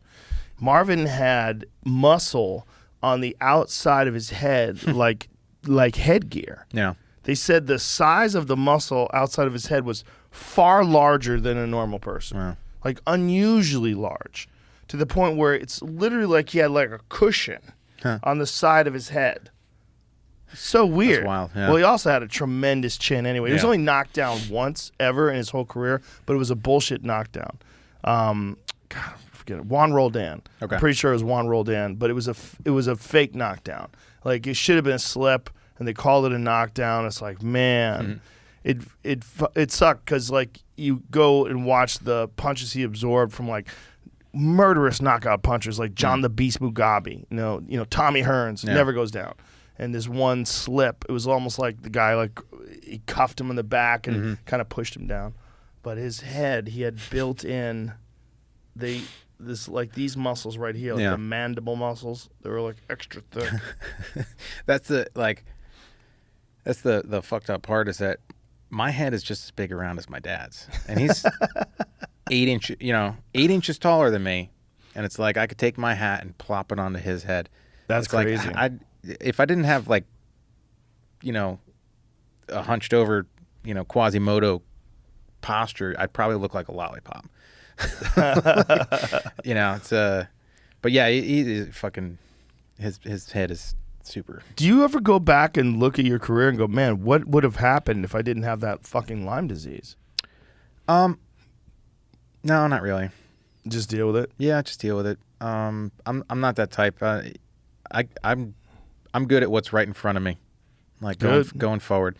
I mean, even with the positive shit, it's like, okay, you got to be that way if you're that way with the negative shit. Yeah, like, okay, that's good, that's awesome. Like, oh, I won a bonus, and I made a bunch of money. Great. When's the next one? Like, what's next? Right. Like I've obviously like there are a couple fights where it's like, I'd like that one back, but right. I don't have a time machine, so what are you gonna do? Yeah. What is this booze you brought? What is going on here? Tell me about this. You make your own booze now. I have it in a little bit. These are actually, that is, so this one right here is a coffee liqueur, like basically a cold brew, an alcoholic cold brew. Like a Kahlua type deal? It's less syrupy than Kahlua. So I make one. Crack that bitch open. Let's find out what's up. I make one. They're better cold. They're not very cold. Yeah. But. Well, maybe it's better to have it when it's not cold, so you see how good it really is. So this, it's Should we get ice cubes, or should you just drink it like this? Let's try it. All right. Let me try All it. right. Pour a little of that. Let's see what's up. So how did you learn how to do this? I just read stuff, and just started practicing. Yeah, you know what? Reading comprehension, it fucking works. Like, how does one learn how to make a coffee liqueur? Cheers, sir. Cheers. So this one I made up the recipe myself. Whoa. That's an acquired taste. That is not that bad. When I first make it, it's pretty hot. When it's cold, like I said, it'll be. It's not bad though. It's interesting. It's got it is like a liqueur, I guess like a Kahlua-ish, but not. Yeah, exactly. Essentially, this one is just like some cold brew with some other stuff in it, and then some Everclear. Is that what you add to it? Yeah, because it's highly alcoholic and it doesn't affect the flavor. Do you make your own Everclear? No, I can't. Oh, jeez. Jesus. No, that was an inadvertent cough. I think I have allergies now. That's the thing about moving to Austin is they say you develop allergies. You got any allergies, Jamie? Yeah, for sure.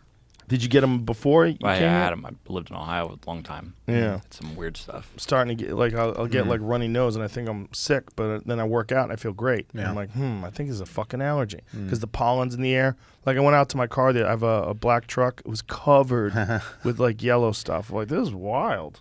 So much fucking pollen. I got to like 26 before I experienced any allergies, and then I broke my nose and my septum's mushed to the side. So now I have like a constant post-nasal drip, and it's like I experience a little bit of allergies. When you retire, you gonna get that fixed? I am. After seeing Dudley's pictures, it's like, oh, I shit. told him to do it. I got mine done. Yeah. Man, it was the greatest fucking thing. I fell down a flight of stairs when I was 5, and I think from then on, I've never had a nose. Like my nose has been useless. And then obviously all the years of combat sports, and I broke it. I don't know how many times. Yeah. And then I got it fixed. And when I got it fixed, it was all of a sudden like, oh shit, yeah. I got full. Like I used to go to yoga class, and they'd go breathe out of your nose, and I'm like, that's not possible. Yeah. My nose doesn't work. I had no nose, and you could hear my voice back then. It was a different voice. It was a more nasally voice. And it just changed everything. Changed my cardio. Yeah. My cardio went up a solid 10%. Oh, wow. Like immediately. I was like, this is wild. Like I was like mouth breather. I was a mouth breather. There's a lot of people that are mouth breathers. Yeah. You know, like Justin Gaethje, you hear him talk. Yeah. It just, every time he talks, it sounds like this. Like he's just stuffed up. Yeah. All the wars. Because he can get scar tissue in there too. That's what I didn't understand is that the way the doctor was describing it to me, he said it's just like cauliflower ear. Mm-hmm. And you get cauliflower ear and you get all that, the blood pools and it calcifies and it becomes hard. Yeah. He goes, that shit happens on the inside of your nose. He didn't say that shit, but he said that happens on the inside of your nose as well. I was like, really? Yeah. He's like, yeah, your nose is a disaster area. Wow. He's like, you have like maybe 1/8 of one nostril. So the rest of your nose is totally closed. Ugh. I was like, oh. Yeah, that's Because one side, on my left side, I go, I could get a little. And the right side was just junk, just garbage. There's nothing going on that side. Funny thing about cauliflower. So the only time I've ever seen that, so when I fought Frankie, like he's beaten me, you know. So I go into the third round and I'm like, I just got to do something big. So I rip a left high kick, and of course I don't hit him in the temple. I don't hit him in the chin. I hit him like right across the cheekbone and the ear. So his calcified cauliflower rips open, and this chunk of like Rock. shit, goes flying over to the other side of the cage. And like one of the state athletic guys like scoops it up. They ended up his old coach like took it and put it in formaldehyde and shit like that. How big was the chunk? I think it was like, you know, maybe the size of a nickel. Wow. Yeah. So that was right before tryouts for UFC, their rather tough 5. So like, I think it was like 3 weeks prior. So like we go down there, my eye is bloodshot red still, and his freaking ear is as black as his mug. It looked like it was gonna fall off. Oh my God. Cauliflower ear is so nasty. Yeah. There was one MMA fight in Japan. I forget who was fighting, but a chunk fell off that was the size of a fucking silver dollar. It was this giant chunk of this dude's ear fell off, and there was a photo of it on the canvas, and it was like missing from his ear, and there's blood pouring out of the side of his head because it's basically a rock. Yeah. Like you don't have much cauliflower. No, not too bad. Not too bad. You know, like Randy. Yeah. Randy Couture, he's got goddamn gophers living in his ears. Yeah. I mean, they're just huge lumps. Yeah. And that is a rock. It's a calcified rock. Yeah. And Randy told me that he would rub it in guys' eyes. Like when he'd take guys down, like he would like shove it into their eye socket. And like it's basically like a rock in your eye as he's taking you down. Really a point of leverage. Yeah. Kind of makes sense, right? Like I mean, I guess it's I feel like it makes your ear a little more fragile, it does. right? So like you might dig it into his eye and then rip your ear off. Yeah, it does. Jessica I fought. Yeah. Man, who's the woman she fought? Laura. God damn it. Yeah, you're asking the wrong guy sorry. about names. I'm not good with names. Pull Jessica I's career up. They stopped it. They stopped the fight because her ear was hanging up. Leslie Smith. Leslie Smith. Thank you. Why did I say Laura? Leslie Smith. So Jessica I hits her, and it splatters, and we see this hole. There it is. Yeah. It's like basically hanging off. Like, look at that. There's a hole in her head. And Leslie Smith's so tough, she didn't. Look at that. That's the splatter. She did not want to stop the fight. Yeah. Didn't that happen to That's so nasty. James Thompson too, right? Yes. Yeah. But that was cauliflower. Or his liquid yeah, pop. but that was liquid. Yeah. It wasn't cauliflower Okay. yet. And it popped and they stopped the fight. And we're like, what are you doing? You can't stop that. It's funny like what someone will stop and won't stop a fight for, you know. Yeah. It's that's another one. Like, you know, the cage side doctors, it's like you have to try to make a call. Yeah, there it is. So, oh boy. I Yeah. don't know, that was- It was bleeding pretty bad. yeah. But it's like, oh, well, you know what? You could have stopped the fight for that. Yeah, that's better. You could have stopped the fight just for that. It's like, hey, it's a fucking referee. That was big.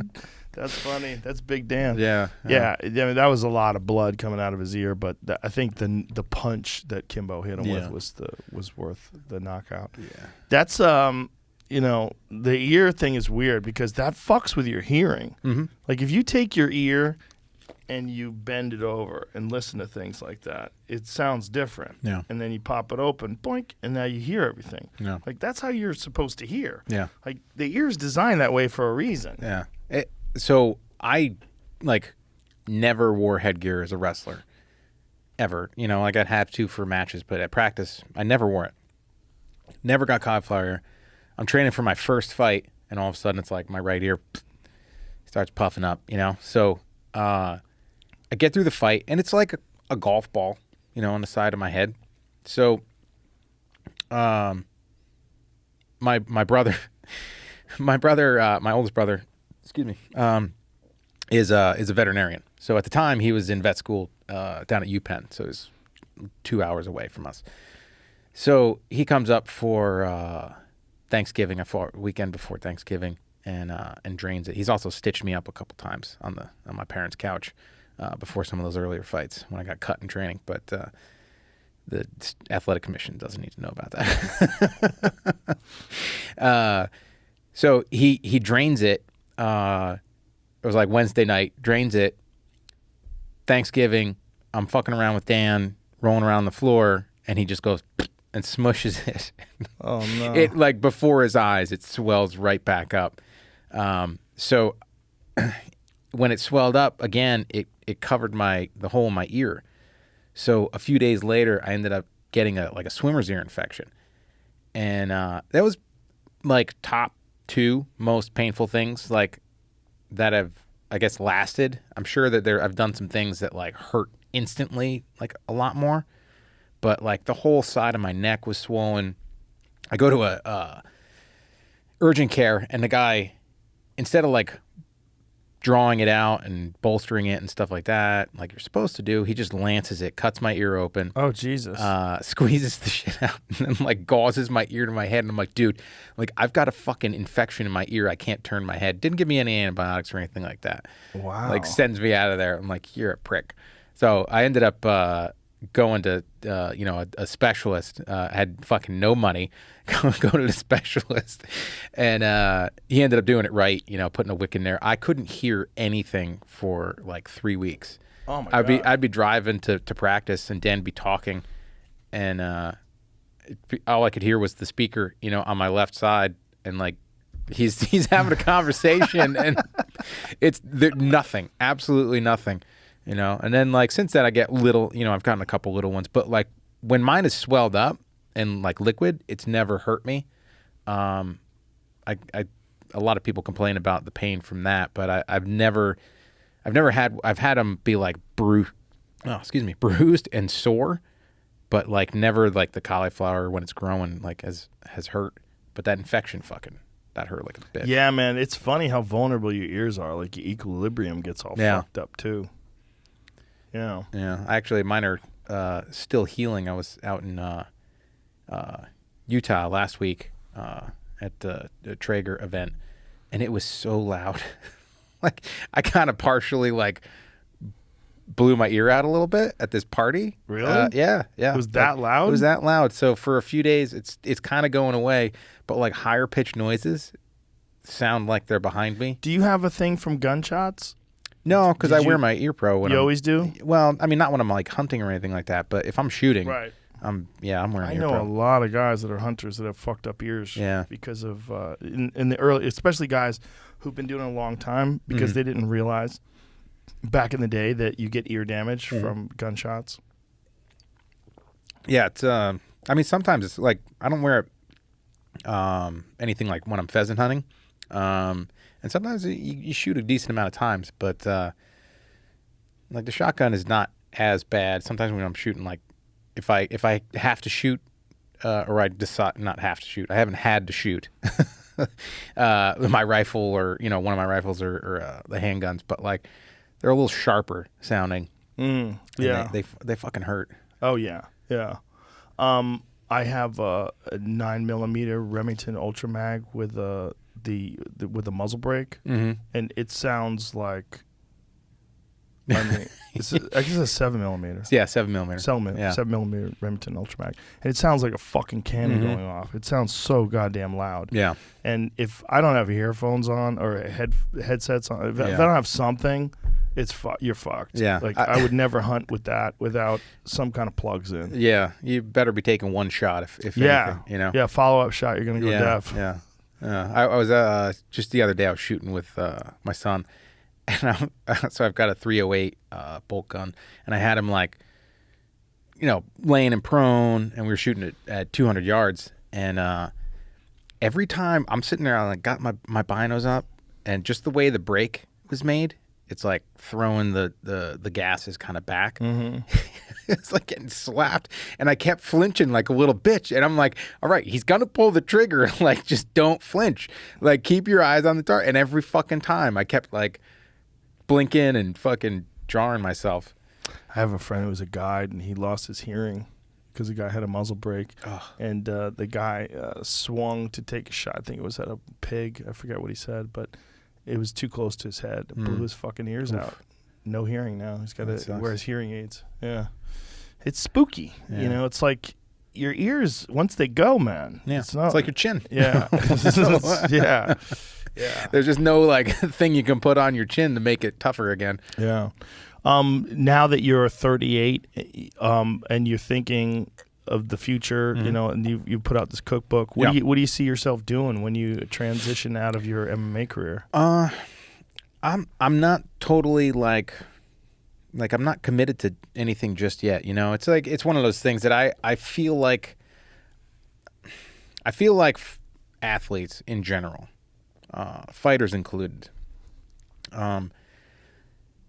we need to look at the opportunity that we have. Like when you make it to the UFC or like a guy that's, playing in the NFL, like, dude, like you have to look at it like tomorrow could be your last day. So we need to maximize this opportunity as much as you can. And I feel like that's kind of something that I failed at, when I was younger. I do remember asking, former management, like, hey, like I just made a bonus. I want to do something. I want to diversify. I want to get into something else. And it's like, nah, just focus on fighting right now. It's like, well, fighting might not be here, in a few months. I could walk outside, step into a pothole and blow my knee out, and like, who the hell knows? Right. Or be training and get clipped with a knee in the head or something like plenty of my peers their careers have gone from awesome to off, like that. So, so I've been trying to figure out exactly what it is. The problem is that I've lived my entire adult life as a professional athlete, so I'm super fucking spoiled. Now, while I would have liked to have made more money over the years and stuff like that, but that's neither here nor there. But I have freedom. I have time. So I'm trying to figure out what's going to give me at least some of the freedom that I have now to be able to make my schedule so I can spend time with my family, so I can do the things that I want to do. And the cookbook is like that first step, I think. Like I always knew that food was going to be a part of my life. And because it's always been a family thing. Like as a kid, we were always, no matter, we had football practice, wrestling practice, baseball. Like we always ate dinner together. So I try to do that with my kids, and I love sharing. I love sharing fucking food or any of the stupid booze that I make.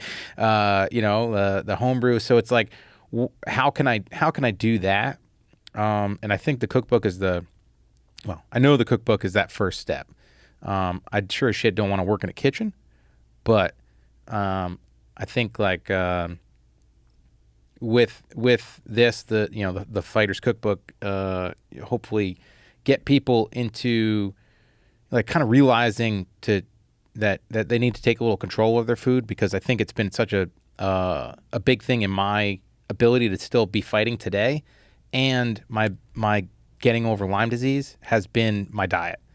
Like we sacrifice a lot for the convenience that we get, living in America, and it's easy as pulling out your phone and going on Uber Eats and stuff like this, or pulling into the drive-through. But it's like we don't pay for that convenience necessarily with our dollars, like we pay for it with our health.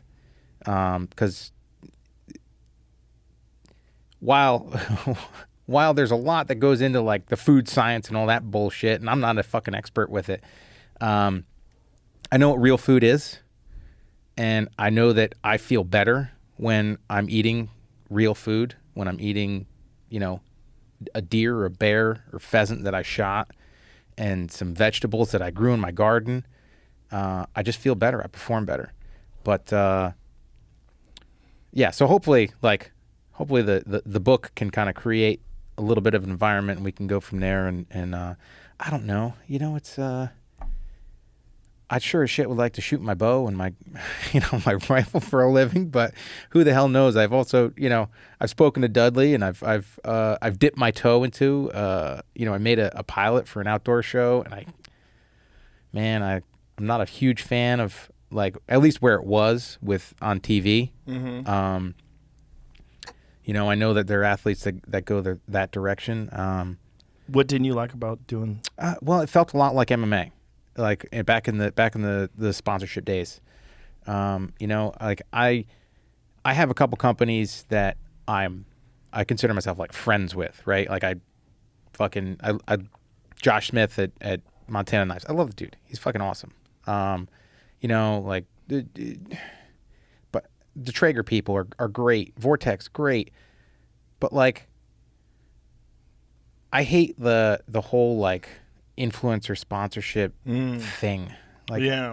Like if it's natural, like, because if it's like, hey, if we have a relationship and we're friends, like, it's great. Right. But like, man, I have a tough time with like, faking it, because that's the last thing that I want to do. Like my attitude with, I was never very good at social media, and I'm still not very good at social media. But when I was diagnosed with Lyme, I feel like I made a change in the way that I approach it, and it's like, hey, fuck it, like, I'm just gonna be me, and I'm gonna show people who I am, because I feel like every fight that I've had since then has been a gift. So it's like, I'm going to be honest, and I'm not going to portray, some brand, like myself, like make myself a brand, and not really show who I am. Now granted, I probably swear too much on social media, but no, you don't. If that's who you are, it is who I am. It is who I am. Then you don't. But like, yeah, it's tough. Like the whole like transitioning thing, going influencer. Back to, yeah, like yeah, it's a tricky world. I have a tough time with it. It's a world where a certain amount of bullshit is necessary. Yeah, and I don't. Yeah, I don't do that. Yeah, I don't do it. I like. Yeah, it's just like it's who I am, and I'm not gonna change who I am. Like I'm not, like, in the world of jiu-jitsu and in martial arts, like, loyalty is this thing that gets thrown out all the time, right? I'm not loyal to people. I'm loyal to principles, right? Like, if you and I are similar and we believe in the same things, and you're a good fucking person and you treat people well, hey man, we're gonna get along. Like, but as soon as like shady shit starts happening, like I've walked away from probably a lot of money, but plenty of people, because they treated people like shit, or they, But you know what you get out of that? You get something that's so valuable. Yeah, I get to sleep at night. Peace of mind is everything. Yeah. If you're involved in, like, imagine if you're involved with, like, you're running like you have some sort of a business, and you and your partner in your office, you know that he's like doing something illegal, and like, imagine being like Bernie Madoff's kid. Yeah, like they all worked with them, right? One of them wound up committing suicide. Yeah, I mean, it's not an accident. Yeah. That it's not a coincidence that happened together. Like, imagine being involved with someone who This is not the way to do it. Yeah. Because you got to live with that. You go Yeah. to bed at night and you think to be able to go to bed with peace of mind, knowing I'm doing my best, I'm doing the right thing, I'm being ethical, I'm being, a good person. Yeah. That's everything, man. Yeah. And People can't do that. They live in hell. Even if they're making a shitload of money, Yeah.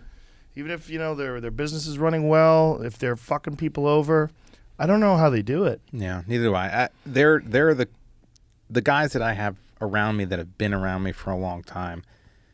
They're there for a reason, So You don't want to run a gym. You done now with that? I am done with that. Yeah. One of the reasons why I don't want to run the gym is because I don't want to have an anchor in New Jersey. I got a lot of people that I love in New Jersey. That are related by blood and that aren't. But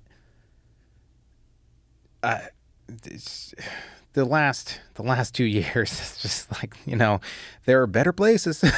Yeah, you're talking to a guy who bailed out of California for the same reason. If you had talked to me 3 years ago and said, you think you'll ever leave California? I'd be like, man, it's going to take a lot to get me away. All my friends, the Comedy Store, jiu-jitsu, all the things I like to do in California. But then they're like, oh, well, we'll show you. Yeah. The government was like, check this out. And that's New Jersey's. It's like mini California, and it's close. Now, granted, I'm a firm believer on turn off the fucking TV, don't listen to the bullshit, and go talk to your neighbor, right? Like where I live, I'm 20 minutes from Pennsylvania-ish, maybe 30 from New York. So I'm in the northwest corner of the state, and I live in this tiny little town that it's fucking awesome.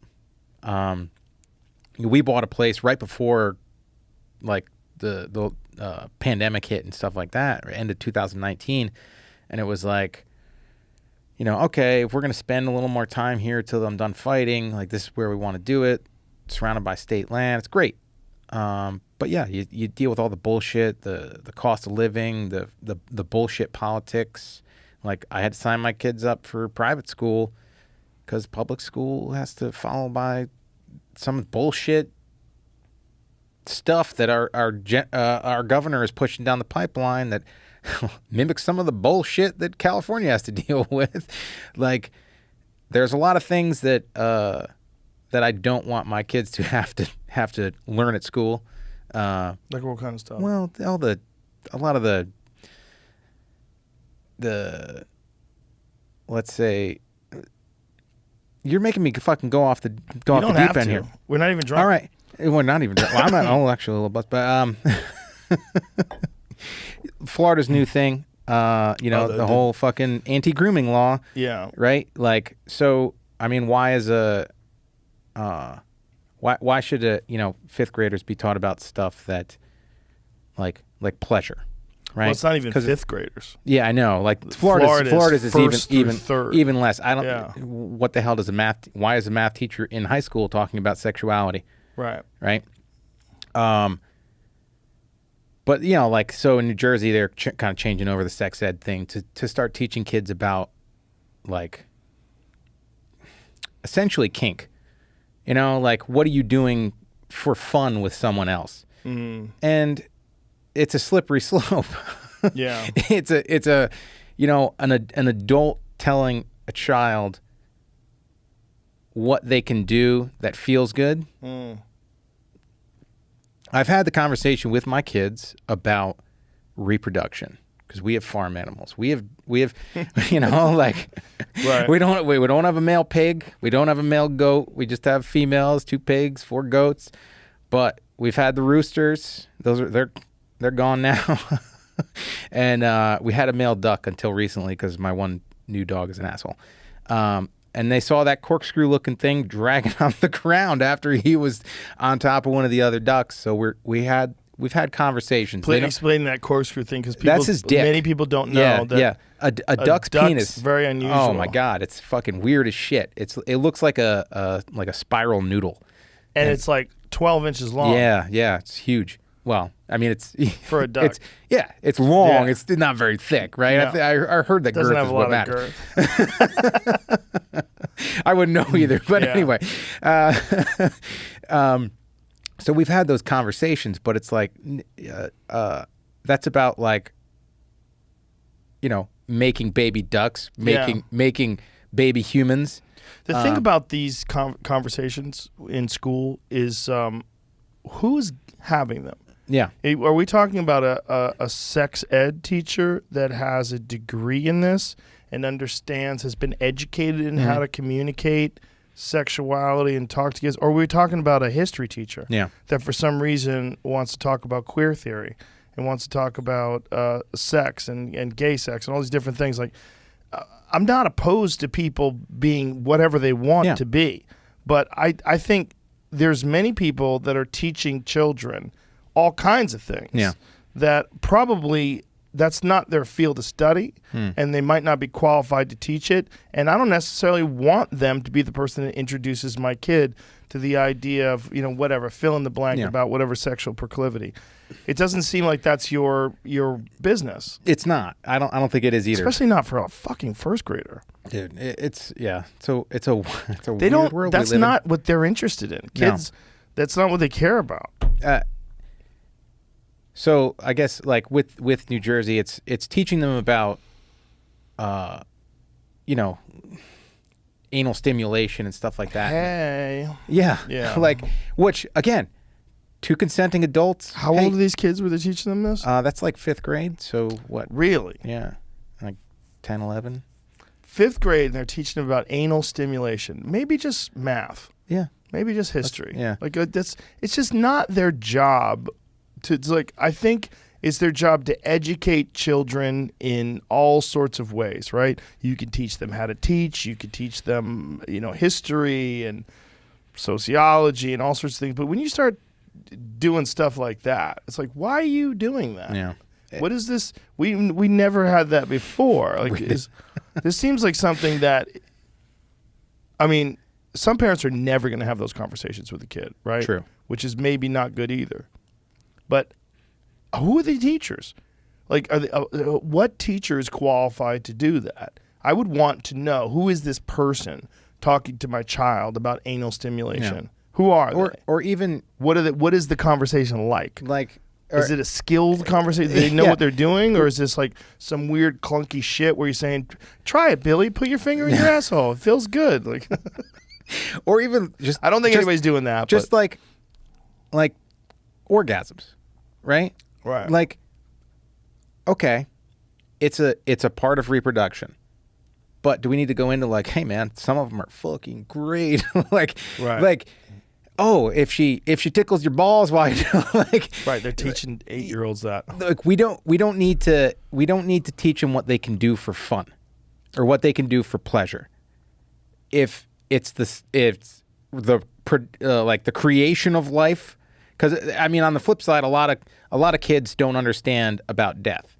Right. Like having some animals and being a hunter. My kids kind of understand that, like, hey, once the lights are out, the fucking lights are out. Right. But then it's also like you need to have the other side of that where life begins. Right. But yeah, like the stuff that you do for fun, I don't need any teacher. I don't need any adult teaching my kids that. It's a complicated issue. And I think rightly so. A lot of parents are very sensitive about people teaching their children about these things.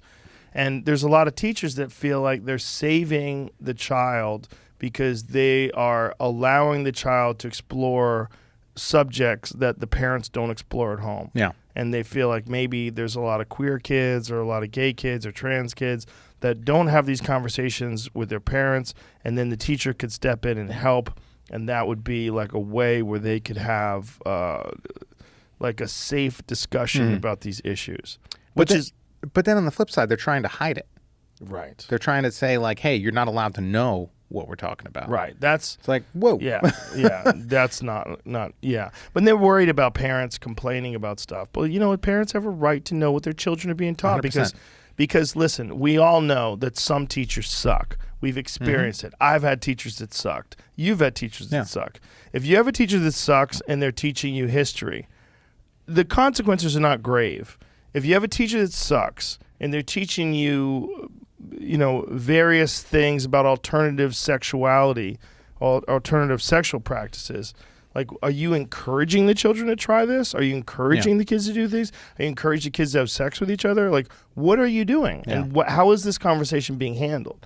I don't know. And that's where parents are very right to be concerned, because a lot of these people, they're not qualified to have these conversations, and maybe the way they have these conversations are against your values as a parent, and you would not have that same kind of conversation in that way with your kid, and they think it's their right to do this, and it's not your right to know what they're teaching your kid. Well, it depends on what the subject is, man. If you're saying, do I have the right to tell you how to teach math if I'm not good at math? No, I don't. But when you're talking about things that aren't even your field of study. Yeah.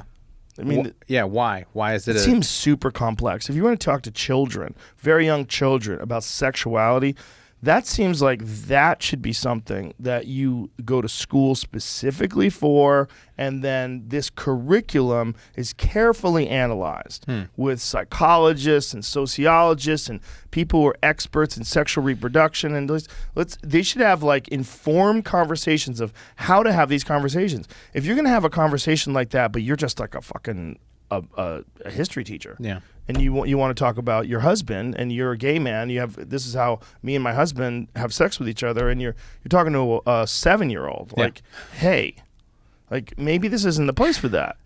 It's not the place for you to talk about how you fuck your wife either. Exactly. It's not. Like, I like it when my wife sticks my penis in her mouth. Like, hey. Exactly. Hey, this is a fucking little kid who just wants to play games and hang out with their friends, and you're just supposed to be educating them. But it's one of those things where it's the idea that you don't have any say in how your children are educated is bonkers. It is. That's bonkers. It is. And I know I've seen some of those fucking parent meetings where the Karens get up and start screaming at the board members and fucking ruin it for everybody. I get it. If you're a teacher and some crazy person is like who believes in QAnon and thinks there's fucking kids tied up in the basement somewhere of a pizza place, I get it. You don't want to talk to that person. That person maybe shouldn't have the influence on how the school curriculum is run. I get it, but you can't lump everybody into that thing. And when there's something that makes people very uncomfortable, like all of a sudden a public school stepping in and dictating how sexual orientation and sex preferences and all that should be handled and discussed amongst 7-year-olds. I think I'm right to go, wait. Yeah. Who are you? Yeah. Who are you? It's not like whether or not this subject should ever be breached with kids. It's like, who's doing this? And how good are you at this? And I'm not supposed to know what you're teaching my kids? Yeah. And then they come home and, Mommy, what's a rim job? Like, what the fuck? What did you just say? What the fuck is going on? Well, It's like, it's like, hey. It's different than tossing salad. Is it though? It's like, I get it. I mean, we're in a weird place as a culture. We really are, and I'm not some right-wing nut, but I see the writing on the wall. I don't like it. I don't like this idea that parents don't have any say in how their children are being educated, because like, who's to say this person who's teaching school is even good at it? Yeah. There's oftentimes they're not good at it. Yeah. And I mean, not all parents are fucking good parents, but Absolutely. Not all teachers are good teachers. No. So, I mean, you're still seeing to this day teachers doing inappropriate things with their students. Yes. So why are we trying to skirt the line of like what they can get away with? I just saw an article about some guy who got arrested because he was forcing boys to watch him masturbate. A teacher.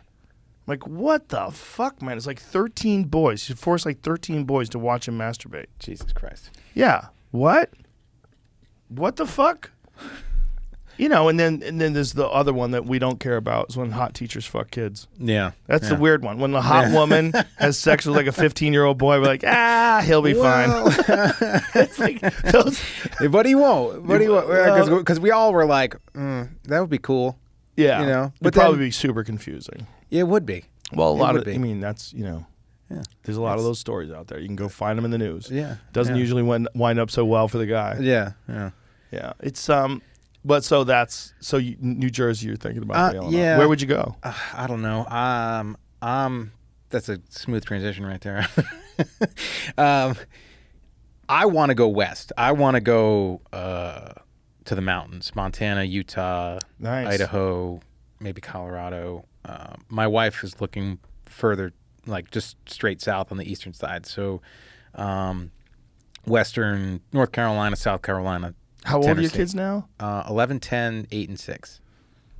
You could do it now. Well, listen. Now's a good time. You I know know. why? Because like when they get into high school, it's hard to move. Yeah. That was our thought when we moved here.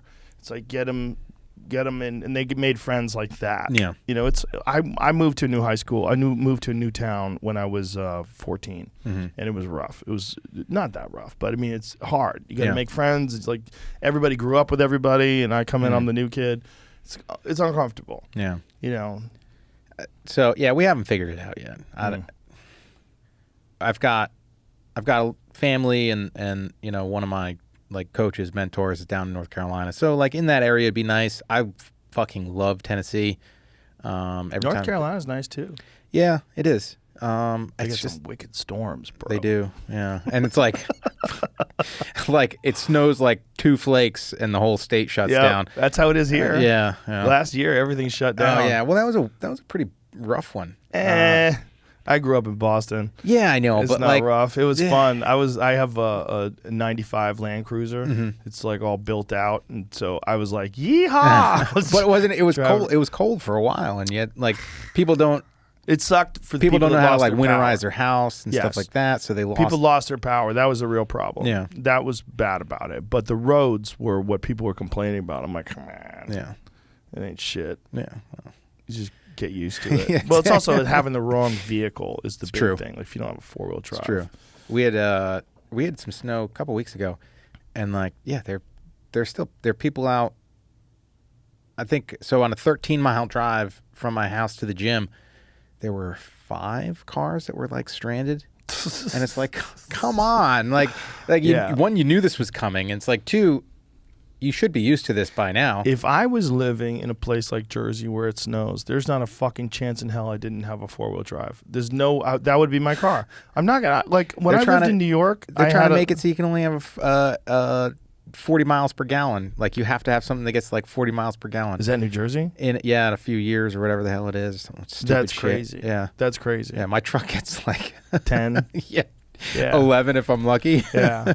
Why can't you pump your own gas there? I know it's weird, right? It's weird. New Jersey's got a weird law. I was like, what the fuck's going on? Well, you can't. yeah. What? You can. You don't trust anyone? You can. I do it all the time. Okay, well, why aren't you supposed to? I should say. But it's.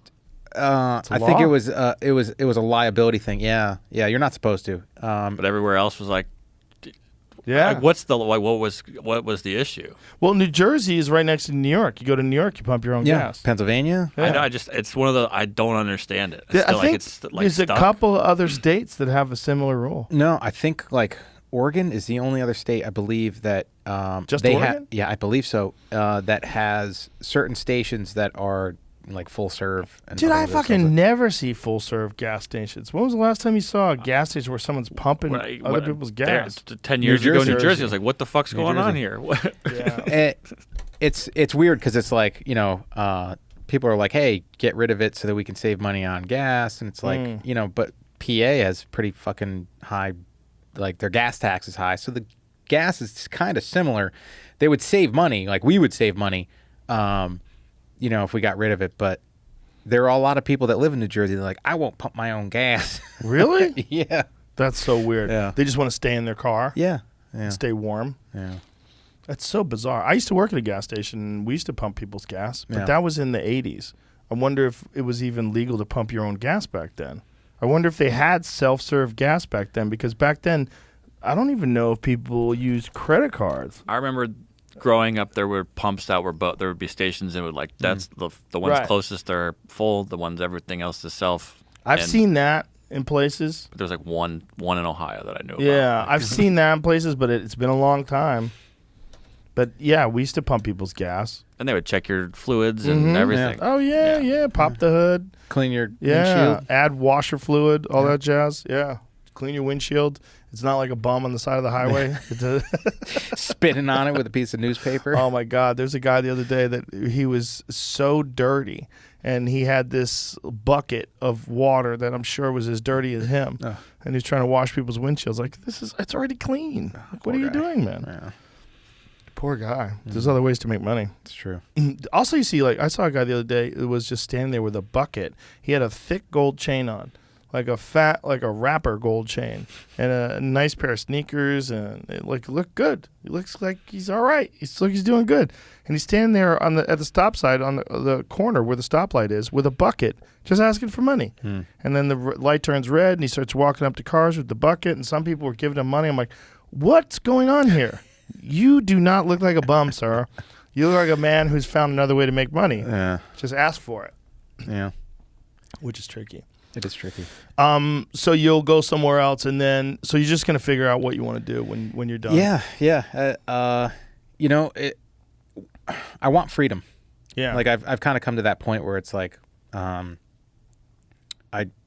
matter what I do, I kind of need to be able to do some of the stuff that I want. And you know, I finally got the opportunity to go elk hunting a couple years ago. I haven't gotten one yet. I've gone twice. I've been fucking from me to Jamie away from one. Oh wow. Didn't get a shot at it because it was still in the oak brush. But I really want my kids to hear that. Like I want to be able to be somewhere where, like, okay, since you know elk season's in September, you're still gonna have to be in school, but like we can go on the weekends. Like that's Right. my Yeah. it's Well, Montana's a good spot for that. yeah. So's Colorado. Yeah. For now. Now. They're trying to bring in wolves to Colorado. Ugh. What a shit show. Like The people's fascination with bringing in large predators is really interesting to me. I don't understand why. So they bring in the wolves, right? They're willing to do that. Like, okay, why don't you breed up a herd of 3 million bison and let them loose in the center of this country? Well, you know there's talk about that. Do you know about that?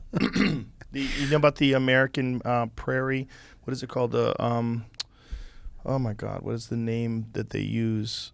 There's a group of people. There's a fund. They're buying up land and they're reintroducing all sorts of bison, pronghorn, all sorts of, and they're trying to make like an enormous national park type deal, but they're also opening it up. American Prairie Foundation. That's it. Yeah, that's it. And so they're buying up enormous chunks of land, but they're also going to have it open for hunting. Oh yeah. So this is not going to be like Yellowstone, Yeah. where you have all these animals and they live in this very bizarre protected sort of park area. They're trying to sort of bring back this enormous swath of land and reintroduce all the kind of animals that lived here, probably at the turn of the 19th century.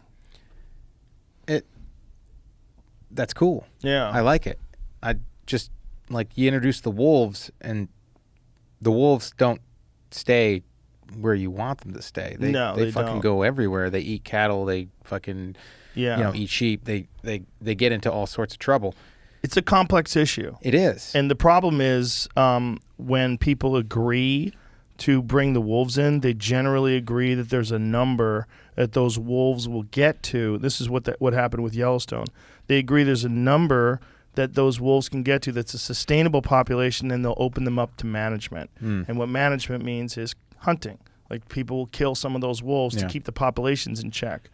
And as soon as they hit that number, then they move the goalposts and they fight against that. And the environmentalists, a lot of these animal rights groups, they call themselves environmentalists. They're really animal rights activists. They have lawsuits against these proposed hunting seasons. Yeah. And they do that all the time. That's a giant issue.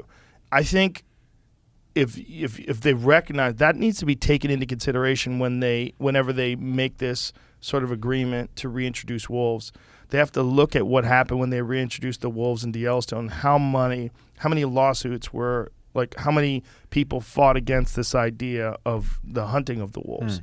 Because I know they've had problems with them in other states. Montana, they have wolf seasons in some places, and they never reach their quotas. That's the thing they need to understand. Like, if someone says we're going to release 100 wolf tags, you're not going to kill 100 wolves. No, there's just not. They're so smart. They're so clever. They're so adaptive. If they get lucky, you kill a percentage of that. I don't know. You'd have to ask someone like Steve Rinella. He would be able to tell you what the percentage of success is, but it's definitely not 100%. Yeah, you know, it's similar to like black bears in New Jersey. So that's crazy. Yeah, the New Jersey thing is crazy. It's fucking wild. So in like turn of 2000, we had the largest population of black bears per capita.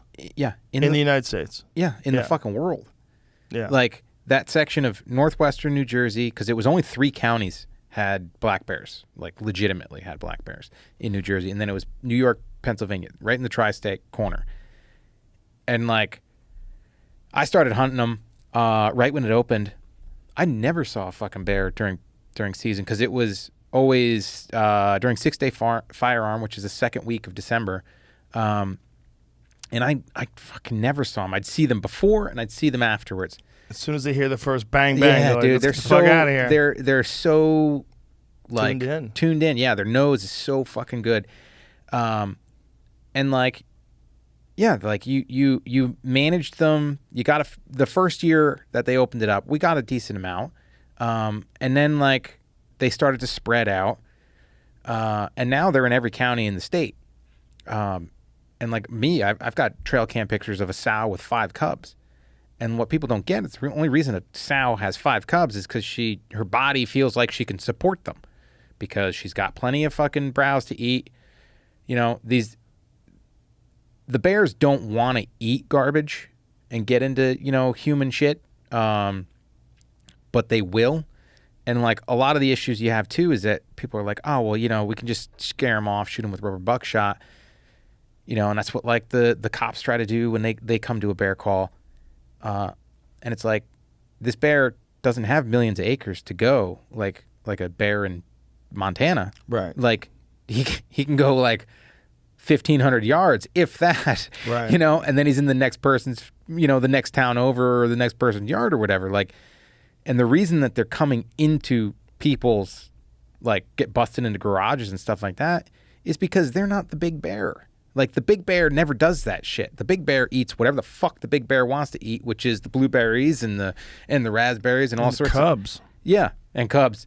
And eats whatever the hell they want. And it's the little ones that come into, where humans are and create all the trouble. And the thing is they know that bear, the big bear, will kill them. They don't necessarily know that we're going to kill them. So they're more willing to deal with us than they are with the big fucker that scared them away. Right. So, like, I mean, yeah, they got rid of our bear hunt this last year. We're trying to get it back.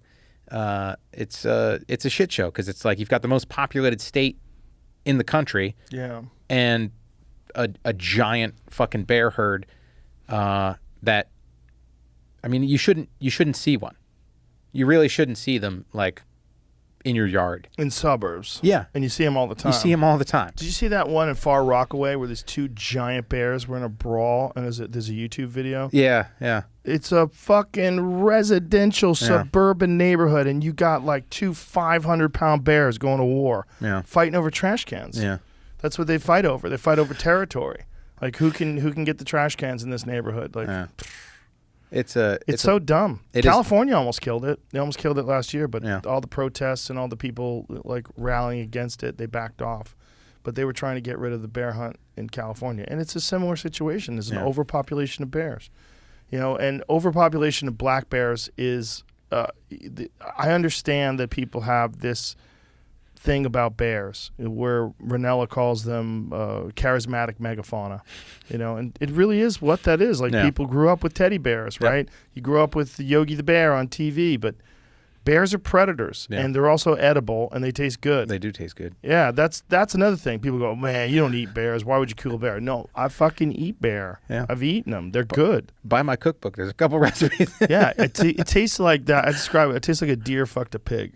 I That's think what a bear tastes like. I feel like they taste a bit more like bison. That's what I get. A little beefy, yeah. Yeah, like beefy, a little more irony than beef. But like I've prepared them. I made some sous vide for Thanksgiving the one year. So like I cooked them in the water bath for a while at like 135 or whatever, and then took them out because trichinosis, it dies at whatever the hell it is. I think we got 137, and that's where I got it to, and left it there, and then just hit them on the grill real quick, and like you couldn't tell that they weren't beef. It was a little tougher. If you're going to do 35, I think it's over a prolonged period of time, yes. right? It's I didn't get trichinosis. So. Yeah, it's not like if you throw it on the Traeger and get it to 135, you might get sick. But also freezing kills the trichinosis. So if you not always. You got to put it in the deep freezer. Yeah, but even then, some trichinosis, the trichinosis from cold areas does not die that way. I didn't know that. Yeah, I think there's different strains of trichinosis. Let's look this up, make sure I'm right, but I'm 99% sure I am, because this is something Ranella told me. Ranella said that there's strains of trichinosis that are southern strains, and those strains that if you do put them in the deep freeze, they'll die. But then there's strains from like Montana, Alaska. Well, mine was a New Jersey bear. So let's see here, freezing pork. Yeah, but I guess it's similar. Okay. However, trichinella parasites in wild animal meat are not killed by freezing, even over a long period. Freezing pork that is less than 6 inches thick for 3 weeks will kill parasites. But freezing trichinella parasites in wild animal, that's interesting. Yeah. I wonder why that is. Because if pork has, one of the things they're saying recently is that you can kind of eat pork medium rare. Yeah, where you used to domestic pork. Domestic pork because they're raised on concrete. Right. So here it is. Does freezing kill trichinosis in bear meat? Smoking, freezing, or curing game meat does not kill all trichinella species. Low temperature smoking will not kill trichinella either. Yeah. I think from what I've read, you have to do it over a long period of time. I think, and I don't think it's 135, buddy. I think it was 137 or 120, something like that. I think it's like 150. What the hell website was that? It was a government website that I went to.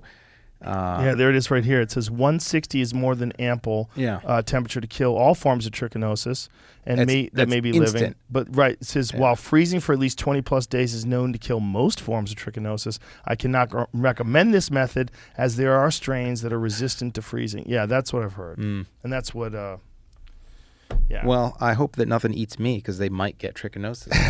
Well, if you had that, you would know. Ranella had that. Yeah. He said his whole crew got it. And they ate bear. They were hunting with Rourke Denver, and they were in Alaska, and he shot a bear, and they cooked it over the fire. And I was watching the episode knowing that they had all gotten trichinosis. It was raw as shit. I was like, I wouldn't have eaten that. But it was kind of rainy, and they had a shitty fire, and they just made do. Like, I think he's like secretly wanted to have trichinosis. I kind of secretly wanted to get it too. Some people do, right? Yeah. My eyeballs are floating. I need to run to the. Oh, well, go ahead. Well, let's just wrap this up. Okay. It's already 4:00. So tell everybody, when is this book coming out? So the book is shipping on April 16th. April 16th, and it's called The Fighter's Cookbook. The Fighter's Cookbook, because I've used food to kind of fight old age and Lyme disease to be able to continue to fight.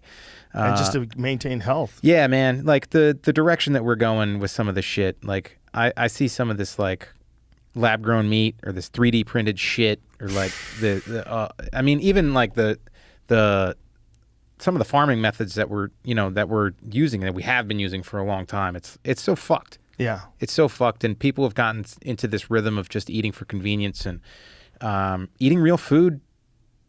It changed my life. And yeah, it's a tool. It's a medicine. We need to take it seriously. Well, we'll let everybody know when the book comes out, and to get you on social media, what's your Instagram? And Jim Miller _155 on everything, on Twitter. Yeah, I'm not on Twitter. Yeah, good for you. You know what? Elon Musk just bought a giant chunk of it. I saw. Maybe he's gonna fix it. Hopefully, because when I heard that they fought to keep child porn on, there was a case where this kid got catfished, and he was 15. Somebody took his pictures that he took and sent to this person, and they had him on Twitter, and Twitter was fighting him because they wanted to keep them up. And they're like, "You sure that's true? That's 100% true." I believe so. That sounds insane. It does sound insane. That doesn't seem. We need to find out if that's true. Otherwise, Okay. we're gonna have to edit that out. Okay. That seems. That maybe there's one of those things where you get a weird. Twitter refused to remove child porn because it didn't violate policies. Yeah, copyright. That's what the lawsuit says, and let's see what the actual case said. You're gonna have to hold your urine in for 3 more minutes here. It says the teen, who's now 17, lives in Florida, identified only as John Doe, was between 13 and 14 years old when sex traffickers posing as a 16-year-old female classmate started chatting with him. Okay. Doe, acting under duress, initially complied and sent videos of himself performing sex acts, and was also told to include another child in his videos, which he did, the suit claims. Eventually, Doe blocked the traffickers and stopped harassing them.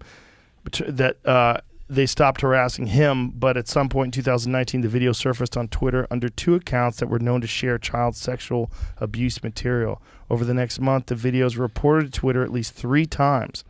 First on December 25th, 2019, but the tech giant failed to do anything about it until a federal law enforcement officer got involved, the suit states. Doe became aware of the tweets in January 2020 because they'd been viewed widely by his classmates. Holy shit. Yeah. Which subjected him to teasing, harassment, vicious bullying, and led him to become suicidal, court records show. While Doe's parents contacted the school and made police reports, he filed a complaint with Twitter saying there were 2 tweets depicting child pornography of himself, and they needed to be removed because they were illegal, harmful, and were in violation of the site's policies. A support agent followed up and asked for a copy of Doe's ID so they could prove it was him. And after the teen complied, there was no response for a week, the family claims. Around the same time, Doe's mother filed 2 complaints to Twitter reporting the same material, and for a week, she also received no response. Finally, on January 28th, Twitter replied to Doe and said they wouldn't be taking down the material, which had already racked up over 187,000 views and 2,223 retweets. Disgusting. Holy shit. Thanks for reaching out. We reviewed the content and didn't find a violation of our policies, so no action will be taken at this time. Wow. Fuck you. Mm-hmm. That's what I thought. So that's what Yeah. I haven't deleted my thing, but I don't want to go on there. That's crazy. But that's employees, man. Yeah. It's some fucking... Twitter's the Wild West anyway. I forget what fight it was. It was a 35-pounders. The guy hits an arm bar and his toe got caught in the cage. Mm-hmm. And I remember people attacking him. Oh, he's grabbing the cage with his his pinky toe, his last 2 toes. Yeah. And I'm like, no, he's not. It got caught. When you're pushing, your toes kind of curl. It's the way it works. People were fucking arguing with me. And I'm like, have you ever fought? Right. Have you ever put your foot against a You ever a even fence? grappled in a cage? Yeah. He's not. His armbar would have been better if his foot wasn't caught. It would have been tighter. Yeah. He ended up finishing the armbar, but they're like, oh, we use it. I was like, no, he didn't use it. It was just fucking happenstance, and you fucking dumbasses you're on here because it's so toxic, and you're just fighting with me, a subject matter expert. Right. Well, it might have been a 15-year-old kid on the other end. It was some knuckleheads. 6 or so people that I was just like, fuck this, I'm done. Trolls. Done. Yeah. Stay away from the trolls, Jim Miller. Listen, brother, I'm a fan. I appreciate you very much as a fighter and as a person, and I wish you all the best, and wish you all the best with your cookbook and your career until that UFC 300. Let's do it. And you're going to wrap it up. Yeah. All right, brother. Thank you very much. Thank you. Bye, everybody. Bye.